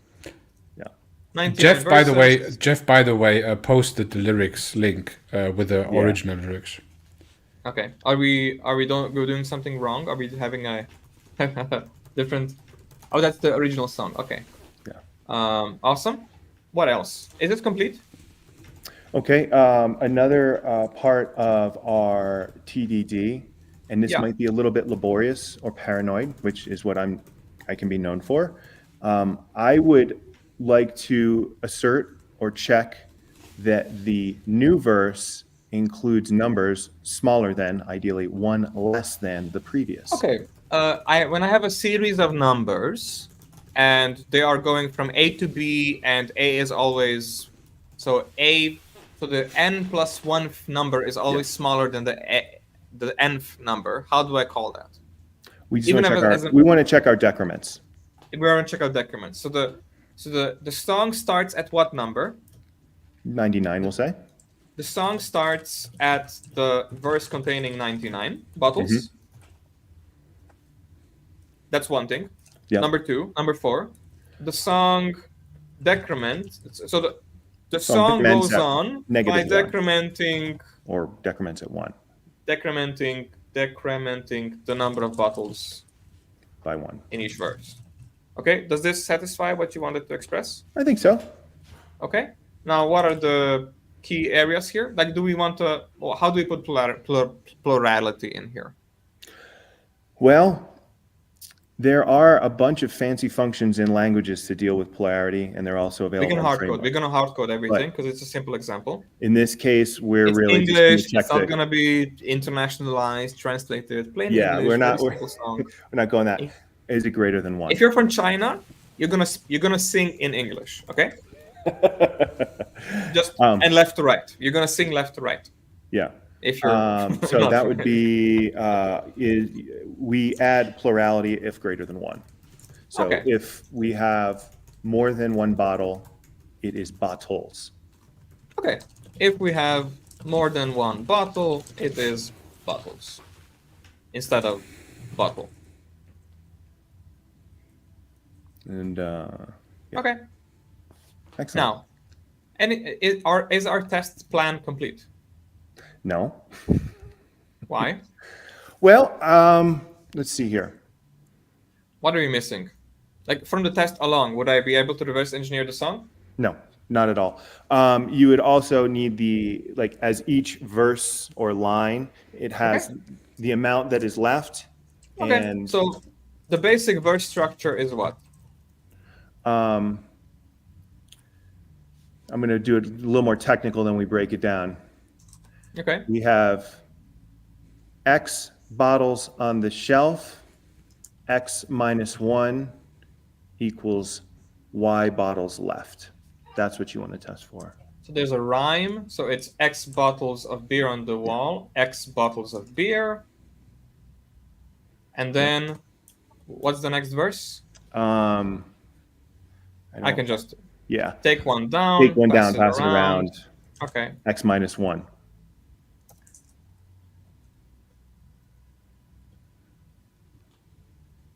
$98 bottles of beer on the wall. Mm-hmm. Okay, now X minus 1 bottles of beer on the wall. Right, so I can see that this structure repeats and it's X minus 1, and then there's the plurality bit where there's bottles and bottle. Right, so I will say this. So this one is always plural because I believe, well, how is the one case? There's the last 3 bottles of beer, 3 bottles of beer, take one down, 2 bottles, 2 bottles of beer, 2 bottles of beer, 1 bottle. Second to and last. 1 bottle of beer on the 1 bottle of beer, take one down, pass it around, no more bottles of beer on the 1. Right? So your in the top line, we never have an S if I make it the last line, right? So the other ones are always, so the S is optional only in the bottom half if I make the last line a special case. I would also write something in there to test plurality. Mm-hmm. So I would want to, we're trusting the pattern here, which is something we never do as software developers. We usually get very paranoid that somebody's going to throw extra text or something in there. I like that. Okay. But in this case, you can say we have a number next to the word bottle, possibly with an S after it. A number next to the word bottle, possibly with an F. Yeah, possibly. Or plural. Possibly being plural. Mm-hmm. Phoenix. Okay. So when we add plurality, I would make that into a function of some type that I would be able to discreetly, isolated, create. Okay, now that's a testing plan. Yeah. So I Okay. just In a nutshell, this is step looking into 0. the future. And now we make a break, and now we can talk Okay, about quickly, a question to the audience, to everyone who's contributing and is sitting in the audience right now. Please type a 1 into the comments when you think it's complete, and a 0 when it's not complete and they have actually missed something in your opinion. Could you quickly please do that? And then we go through which case is which? Help me out. 1 is green. Okay. 1 is okay. 0 is red. We missed. Okay. Binary, right? Yeah, 1 is good. Okay. So let's go. Jeff said, my solution is to return a hard-coded array with all the lines hard-coded as a constants. Constants. What do you think about that, guys? I think that would defeat the purpose of the exercise. Yeah. Because we won't learn anything from it, right? So it has to sort of serve a purpose. There's definitely some I agree. ways to get there. So that's the problem with solved problems, right? If you ask me, how would I test a Fibonacci sequence? Well, I would include a library that has Fibonacci implemented, and then I would compare my solution to that one. I wouldn't actually have to hardcode and describe it, right? So that would be what I would do with Jeff. Instead, I wouldn't implement it. I would have the final verse in my test, and then I would end-to-end test. When I run the function, is it exactly this? Okay. But that might defeat the purpose of actually implementing TDD. I think that was just a in-time comment, so I would skip that one. Jeff then said, I do not see any requirement there for singing 0 bottles of beer on the wall or 1 beer on the wall. Sorry, I can't read it. 1 bottle of beer on the wall or 2 bottles of beer on the wall, etc. Yeah. I'm just pulling the lyrics up in front of me on another browser tab because I have not had that open. Okay. That's been a handicap for me. Just to remind everybody, I am literally talking to you over a cell phone connection because our fiber went out and they're not coming for another 5 hours. Okay. If it's going to be bad, just close your video stream. But at the moment, it's good for us, so I can hear you loud and clear. Yeah, we're loud So and now clear. I have the lyrics here and I'm looking at them and that helps me a lot more. So Okay. sorry if I'm late to the party there. In typical TDD style, what I would do now is I would commit this and I would say this is my testing plan. This is my testing plan. Yeah, just so I don't have any uncommitted code. So everybody says 0. I'd say you've taken off in a bad direction relative to TDD. 0. The second last line is different too, as far as I saw. 0 with template returns. So we missed something apparently. So we're missing a case. Yeah. Okay. We are missing a case. 3 bottles of beer on the wall, 3 bottles of beer, take 1 down, pass it around, 2 bottles of beer on the wall, 2 bottles of beer on the wall, 2 bottles of beer, take 1 down, pass it around, 1 bottle of beer on the wall. Yeah. What's You have an alternate the statement issue? for your last verse, your second to last verse. I'm not following. I mean, we did mention this, right? We did mention the n equals 2 case because that's this one. Yeah, Right. but we have not necessarily treated take 1 down, pass it around, no more bottles of beer on the wall. So the no. Okay. So we haven't handled the 1 case, which is this one, the one preceding the special case. Right. So if you have. So it would have to be this. Yes. We are not correct in simplifying it. No. So it's X bottles of beer on the wall, X 1 bottle of beer, and it's not, and I believe it's not. Oh, it is 1 bottle of beer, 1 bottle of beer. And there's always periods, and I think we're not missing that. So it is XS and XS, and that can be 1. And then when that one is 1, then this is not correct. So this is not the correct verse, So if right? So X minus 1 equals 0, then we say no more bottles. Yes. So that is actually not our main basic verse. That's I would say 6A or 6B, if I call it that. I would say the 1 case is 1 bottle of beer on the wall, 1 bottle of beer, take 1 down, pass it around. What is it then? Take 1 down. Take 1 down, pass it around. No more bottles of beer. No more bottles of beer on the wall. And then we go into the. Okay. Was it this comment of Jonathan? I think so, right? The 1 bottle line verse is. So our basic verse did not cover the 1 statement. Yeah. Okay. And then Jeff said this. Is this now covered as well, guys? I'm not sure. I'd say we've taken off in the bad direction relative to TDD. Is it about implying that we're doing 99 to 1? Because right now we're doing the testing plan. We're not actually writing code. But Jeff, let us know what you think about this. So I would continue. Let's redo the check. Is it 0 or 1? Just live chat. And just for, we have 20 minutes. We have to get You have to know more, right? Sharky is asking that. TSC, TypeScript is asking that. TypeScript compiler, right? No. Yeah, so I just added that case. So we have 0. We have the 0f case as point number 1. It looks like you are in the 1 area now. So maybe we should just go ahead, right? Okay. So maybe which one of more. these- Yeah. Go ahead. Maybe some more comments. Actually, for 0 bottles, the result lyrics aren't there more than 99. This was already solved by counting 1 bottle on the wall. You have constraints. You have internal assertions. You don't have tests. Tests are typically examples of expected outputs for given inputs, like 0, 1, and 99. What do you think about that? I would have to go into the test desiderata, which we didn't have time for. I disagree with that statement because that's a problem of composability, right? So we have 4 composition structures. We shouldn't have 99 tests for this. We should have at most, 3 or 4 tests for this to really declare the main composability areas where this behavior is composable. But that's a test desiderata thing that we can go into more detail in the next episode. But I do see and I recognize where you're coming from, Jeff. That is a very key element of not getting led astray. When it feels a little bit in the weeds for this stage, but it's valid. Yeah. Okay. Yeah, and Then Kaloyan, the example of the expected format, it is 1 line per array element, right? So our array does not have 99 elements. I don't think we've implied that. That's a good point, actually. That's a detail. I actually was curious if it was a new line versus a full carriage return. You know Yeah, what I mean? just checked. The description doesn't actually say, but there's an example of code of the output, and it does have a new array element without the new line. Then I would just double modify the number a little. However, this code output does not match this code output because I would expect an empty array element for this new line in between the verses. So as a instructor, I would say, yeah, of course, this has to be an array.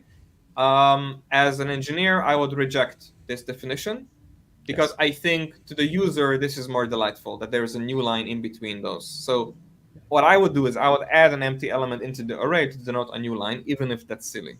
But it might be against sort of... Well, I would quickly respond that the example is more weight than the lyrics itself.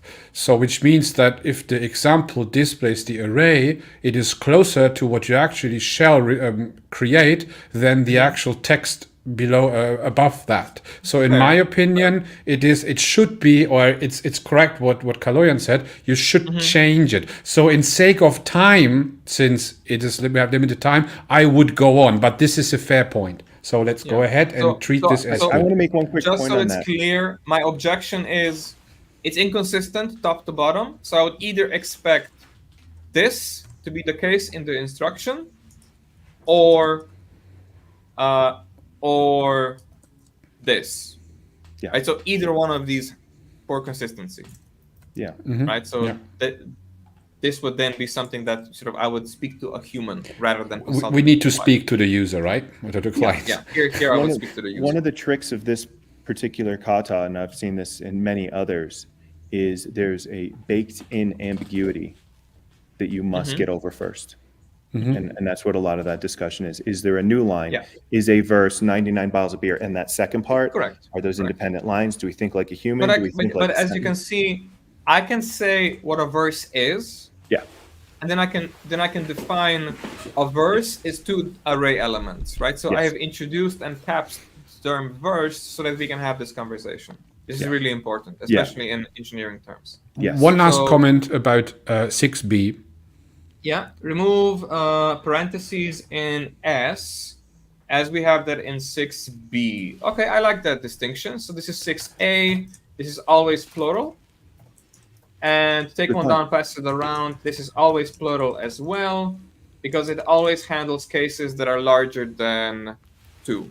And then that's the 2 case. Larger than I quickly want to say something for everyone who's not using TDD or is not used to testing yet in the audience.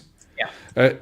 Take a look how much time 2 engineers spend in thinking about what they shall do or need to do and understand the problem before they actually type anything regarding real code.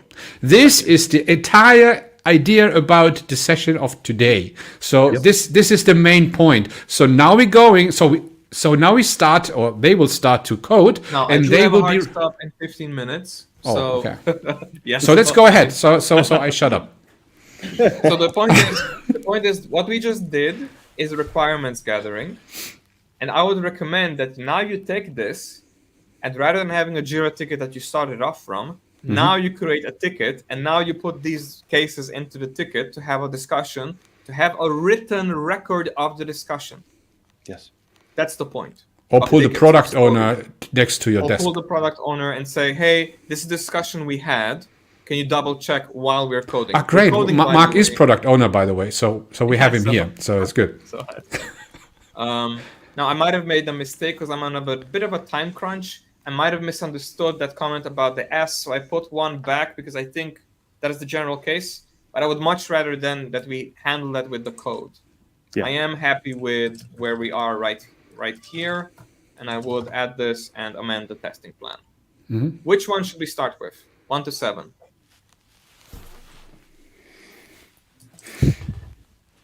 I'm just reading which ones are which. To be quite honest, I would start with the plurality check. It's going to be the easiest. It's very straightforward. It's something that we can verify in English. And in situations such as this, especially in TDD, I do like to start with some of the easier stuff. So I feel like I have wins. I feel like I'm connecting with the code and the project. I feel like I'm building myself towards a readiness to deal with the more complicated problems. So for me, dealing with plurality seems like a very easy place. How do I do the plurality check? Well, function or method. No, well, how to describe the test? Oh, how to describe the test for the plurality. Yeah. I apologize. I'm going to go a little bit more technical. We'll bring it back down. I'm going to parse out the word bottles. I'm going to look what's at the left of it. I'm going to make sure that's a number. When I know that's a number, I'm going to see if it's larger than 1. Is that going to be part of the public interface, or are we just having a snack? I'm sorry, what? Is that part of the public interface? Like, would you expect a user to actually call this program in such a way, or is this something very private that we're sort of setting up as internal. That would be a method of a class in my world. So we're potentially writing a test just for evidence of being comfortable with the code base, and we will very likely remove this test. Yeah. Okay. So it's and I would write it in such a way that I could incorporate or at least carry most of that code into the proper structure. Fair. So I would say it prints or returns or formats bottles, or how would you describe the test? That's the hard part now. We can make it wider, right? So I have X bottle plurality of beer on the wall. So we can say it formats the bottle verse. Yes. Depending on the number of bottles. So it formats the bottle verse in plural if there's more than one bottle. Yeah.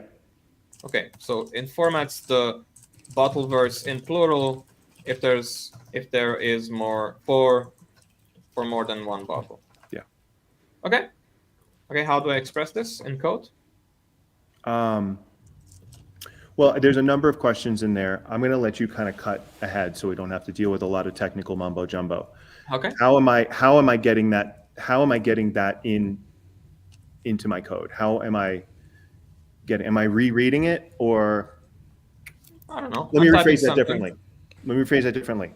All but the last 4 lines of this song nominally. I'm not allowing you to cheat. We have a test written. I just wanted this test to pass. Yeah. So I said it formats the bottle verse in plural for more than one bottle. And I said I have 50 bottles, and I expect the verse to be bottles, plural. Now, so I have the entire verse, right? So I have one. So when it's plural, I expect 50 bottles of beer on the wall, 50 bottles of beer. Yes. Okay. And where do I get the verse from? My approach to generating this would be, obviously we're working in a loop and all but the last 4 or so phrases are exactly the same. So really the only thing that we're going to be doing is we're going to be changing the integer, the 99, the 98 and such. That's the number of bottles, yes? Yep, we're going to be doing an x-1 operation on how many are left. And then we're going to leave ourselves, for lack of a better word, a templating placeholder where we can either put nothing or an S. Or a 0, because zero, that's 0 bottles. Yeah. I mean, if you're in a loop and we're decrementing, it null terminates. It's 0 based. I wouldn't do 1 based and null. Yeah. I would do 0 based, right? Yeah. So if you agree. Yeah, no, I was just trying to describe it in more of a broad term because I know we're short for time, so I want to help get that. So what? So is it just, do I have a function that's called verse and I just say verse parentheses 50? Is this, are we happy with this? So what we're saying, if the verse, if we're on the 50th and we're putting that into the verse, we would expect it to say 50 bottles of beer on the wall, 50 bottles. Yeah, I guess. Yes. Yeah. Correct. And then I would write one for verse 1, which would be possibly, yes, because otherwise it doesn't make sense, right? So it's verse 1, I would say. Yeah. So it's verse we also 1, need to do that for 2 bottles. Yes, but that's a separate test. Okay. I want to make this compile now. Okay. If you're happy with this test.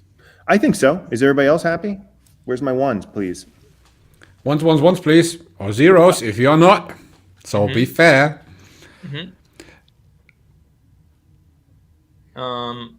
Adrian, how do I run? You set up the project for me. I never ran this project before. What's the runner for the test? Is it npm just? npm run test. npm run test. Okay, thank you. Yeah. Or npm run, it's a watcher, right? You need to save. Yeah, you need to save now, right? Yeah. Just save the file. Yeah. But verse 1 is not yet. It needs to be read, right? Yeah, exactly. Yeah. Yeah, verse 1, it gives me an error. Cannot find name verse 1. Okay, implementing it. I right click, I say, wait, is it? Well, it won't compile, right? So you need to. Yeah, but I have a right click. Oh, you can see it. So I create a function that is global, and I'm using my editor. So I created a function that is, so this is the bottles, and I'd return, am I allowed to do the naive implementation? I'll use a template literal, and I will just do this. Grant gave a 1. Grant gave 1. Thank you, Grant. So I will say, so 51 bottles would fail. I don't want to do naive interpretation because it's running very slowly. Why is it running very slowly? Right, so I have 51 right now because I did the stupid thing. I am a bit of an advanced user, so I'm just going to skip this. So I'll just say this. Yes. Okay, I'll say bottles like this because I would like to honor Sabrina. Sabrina suggested that we do template literals. I would like to respect everybody's intelligence and sort of skip ahead to the meaningful interpretation first. Are we happy with this? Would you refactor anything? Test passes. So either we did something wrong or naive, or I did do something naive. So you can immediately tell me. I would like to interrupt here, since we're running out of time. But I think it's somewhat interesting and important to continue here. I would suggest we do it in the next session on Thursday. We could give it 1 more hour together with Mark and you, that you actually finish the entire thing. If Mark can make it. If Mark can make it. Okay. And next time I won't be thrown in here out of the blue when I'm getting ready to cook breakfast by Adrian into a chat. Everyone needs to be aware of my DM, right? Yeah, and I haven't done a technical programming interview in probably 3 or 4 years, so it's a completely and TypeScript is not your main language, and you don't. You're doing very well. So everyone, give us a 99 in the chat if you like the session, and if you want to see it next week continuing. Please, 99 into the comments. I literally jumped in the hot seat. I didn't know what you meant by hot seat. I was thinking, you had an absence and you wanted to talk TDD, and I have experience in TDD, but this is a lot more like a software interview question, which, believe me, I've done many of. But awesome. Now, I think now everyone knows what hot join is, and everyone is aware of me being 2 times So, even.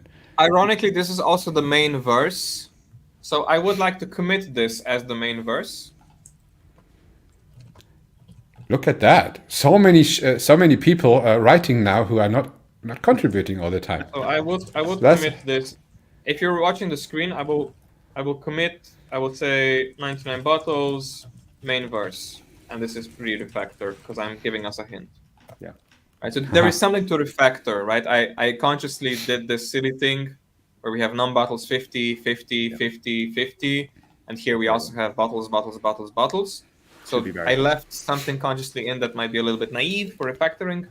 But that's me playing God mode with next Thursday, same time we start, and after 1 hour we're going straight into that topic again. Like so we start and we have 1 hour. Maybe we finish it, maybe not. We will see. But 1 hour should be enough as a timeline for that.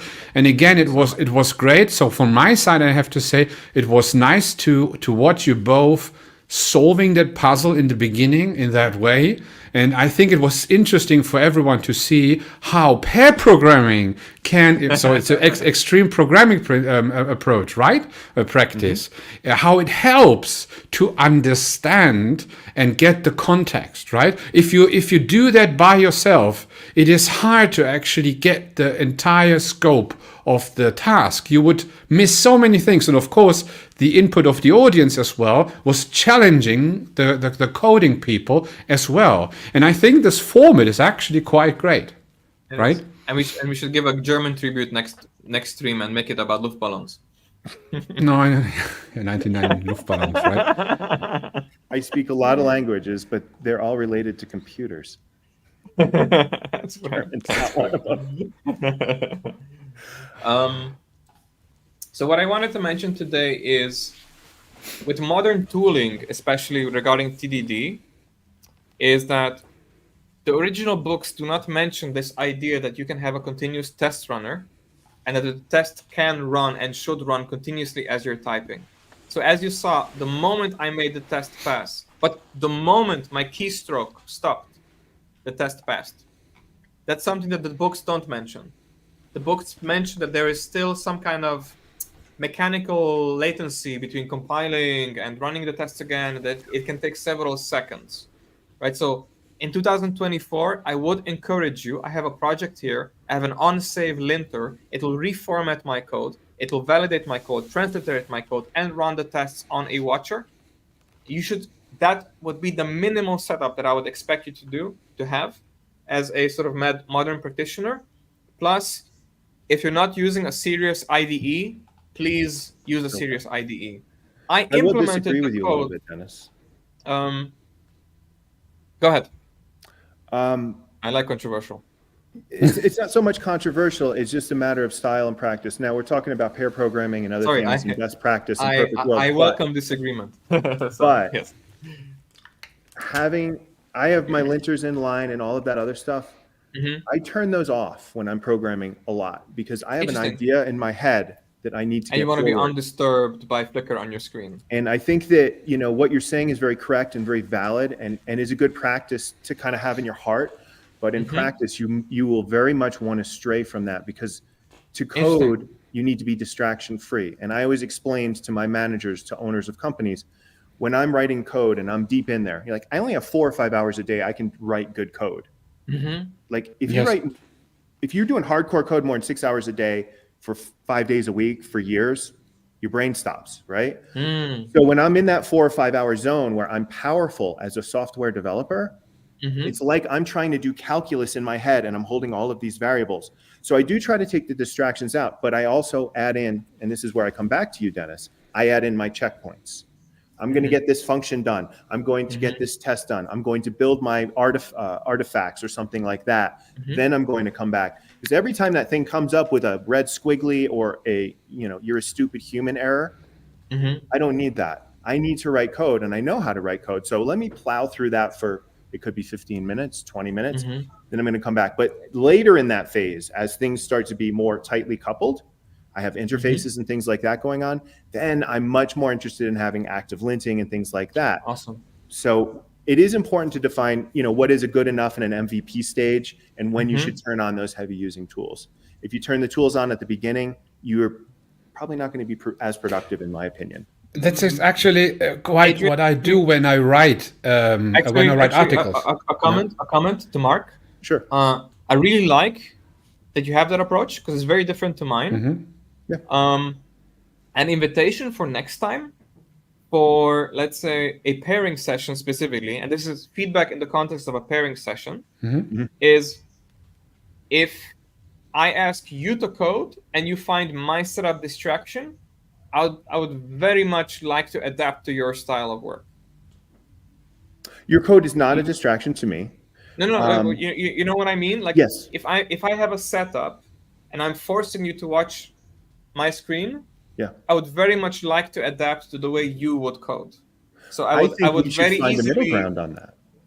I don't expect you to adapt to my style. I don't expect you to use my IDE. I don't even expect you to use I'm not saying I would use their IDE, but there is something easy like, hey, Dennis, usually when I'm writing a test plan, I like to be undisturbed by syntax errors. Could you just turn off syntax highlights? That is something I would happily do, and I would really welcome in a pairing I would session. bring that up. I'm very comfortable talking about that if something's a distraction. My commentary was more about, we're talking theoretical TDD here. We're talking about approaches. We're talking about kind of unwinding a lot of things that people have in their head. I just wanted to make sure that, we understand there is a barrier and a difference when you start getting into production, and just to notice that. And one final comment for you, Dennis, this is the one that you're going to like. I never liked pair programming. No. So this is a challenge for me, and I welcome that challenge, and I'm very honored to be here and to work through something that is not my go-to. That's very hard for me. Thank you. So I want to be honest about that. So, not only did I jump into the hot seat blind, I jumped into something I'm not a fan of. Actually, we need to honor you a little bit as well. So you are a long-term regular already. You were basically joining us very often. You're contributing to the stream. You are definitely one of the regulars, and we are very thankful for this. Right? Even if it's not, if it wasn't always like you were, you had your own opinions, and that's actually the point why we're doing this. We want to hear everyone's opinion and to challenge and discuss those in a very good way, friendly way, blameless environment. And this is what we want to do with our Tech Journey stream. And we want to thank you just that you have joined us today and contributed again. And we will really looking forward to the next week to have you again. And I think everyone is, as I saw, pretty happy to see you again as well. So that would be cool. How can people reach you? LinkedIn. Or mark-w.com, mark-w.com, or any of that other stuff, but LinkedIn. And Adrian, I bumped into you. We DM'd at first, and I said, you know what? I like you a lot because you put Dad in your profile, and I'm a parent as well, and I take that very seriously. Yeah. So I followed your streams, and I am critical. I will stand my ground, and I'm also incorrect a lot. And I think we all are. Correct, and how you handle that is one of the most important attributes you can have as a software developer or professional in any field. So again, jumping into a hot seat for pair programming is going to show a lot of places where I'm not strong. Exactly. This is what we all need to learn. We all need to get better, right? Yeah. So we all have our current state, and we need to take care how we can get better tomorrow. Yes. So we need to ask ourselves before we're going to bed, how have I improved today? This is what we need to do every day. And when we stand up, we need to think about what can I do today better than I did yesterday. And this is what we're going to do here. We make so many mistakes. And I know when we talk about things like Tailwind, it is like we're getting so much strange feedback. But on the other hand, it's interesting to see what people are thinking about those things, right? It is about learning. It is about making experiences with those things. It's about is TDD now a good thing or not? People will definitely have another opinion when they have never used it, but saw this, and next week, basically, they will seeing this live. They have now a different opinion about it. I'm 100% sure about that, right? And can I contrast that statement a little bit, Adrian? Of course. I get a little more critical and aggressive when people run with dogma. And dogma in software development is one of the worst things. I think that test-driven development is one of the most valuable tools we have out there. And it is something that can be leveraged with incredible efficiency. But at the same time, when somebody comes up to me and says, we're going to do everything test TDD, or TDD is the only way, my hand goes up. I don't, that always. Like, that even if I 100%. disagree, even if I agree, I don't want to adopt it because of dogma, right? Even if it happens to be the best thing right now. And that's what we see in Scrum and Agile the most. Companies look to Scrum or Agile as a silver bullet. It's a bullet.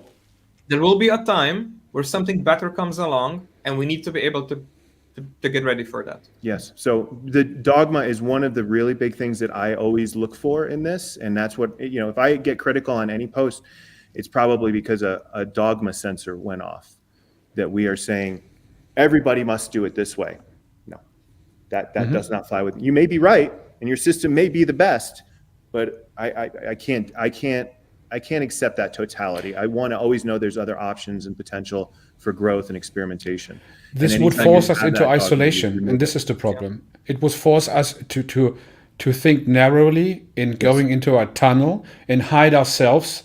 Yes. Keep our opinions and, isolate ourselves from others. And this is the wrong approach. You can't just post and say, everything else is nonsense, this is the right stuff. Then you have actually a problem right now and you need to solve this problem. And I see that so often on LinkedIn. LinkedIn is just a place, there's so much good and there's so much bad in the same moment. And everyone is an intelligent and smart person there. And we all need to rethink sometimes who we are. I was bad several years ago. I was so naive. I hated myself. Actually, I hate my former self, right? And this is the reason. I understand. Yeah, this is the point where I'm working. So what I'm doing with my content is actually some form of therapy for myself, right? It is about finding the right balance between imposter and Dunning-Kruger effect, right? Yes. So actually, for me, it is. There is definitely something therapeutic about this, and TDD in itself, even from the inventor himself or the rediscoverer himself, Ken Beck, he also mentioned that the whole point is that it manages anxiety. It manages the anxiety of, did I understand the requirements? It manages the anxiety of, will it work when I say it works and I push it to production? Do I know that I give it my best shot? Do I know that nobody changed something important in my absence if I did a merge or something else? Yeah. That's the whole point. It's managing all of these negative emotions, which are also the same emotions that prevent people from adoption because they're already in that place that is overwhelmed by that negative emotion. I have a lot I could say on that, but a lot of those emotions. Next time you can, I would call dibs on the hard stop. I do have to attend to bedtime with the kiddos. Yeah. So thank you so much, Mark, and Adrian, and everybody else in chat. I love to see this much participation, especially when there's something scary like coding and TDD and everything going on the screen. I hope we follow through on the promise with making today's TDD session beginner friendly, and I hope it was very useful to you. Thank you to Brian, who is no longer with us on the episode, but he was in on the first hour. And he mentioned Liz Keogh, who I will mention in the show notes. There's that. Thank you so much. Adrian, if you don't mind doing the outro, I'd really appreciate it. I will do. Thank you. Mark, could you please stay in backstage online and leave the browser upload this stuff? For the upload, yeah. It's a great PWA we're using here right now. Just wanted to say, right? Thank you all.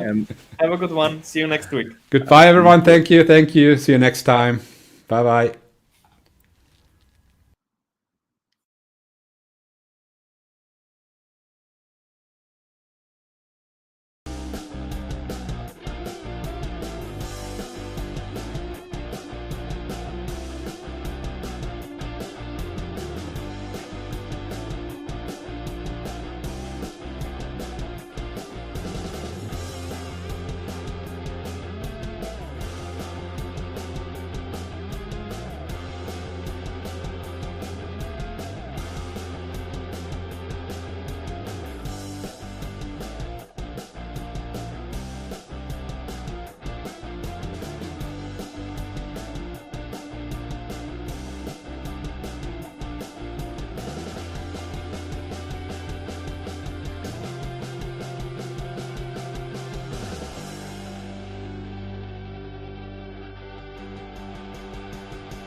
And I use AI in Notion. So when I have my cursor at a specific point, I select some text and I ask, okay, this is going to be a topic for an article. Give me like 10 suggestions for a LinkedIn hook. I generate ideas generally with it, but it hallucinates a lot. I have that actually quite sometimes when you ask, for example, ChatGPT, let's say a specific framework for a mapping tool or something like that. You ask, how can I do that? And it starts to write you. It starts to write you down the code. You think, oh, great, I copy that. And you see this looks amazing. Those and then you paste it in, exist. and then it uses library commands that don't exist. Yeah, exactly. And this is actually one of those cons. I really hate that. Yeah, and I don't trust ChatGPT at all when it comes to the right that code kind like of that. application. No, absolutely not.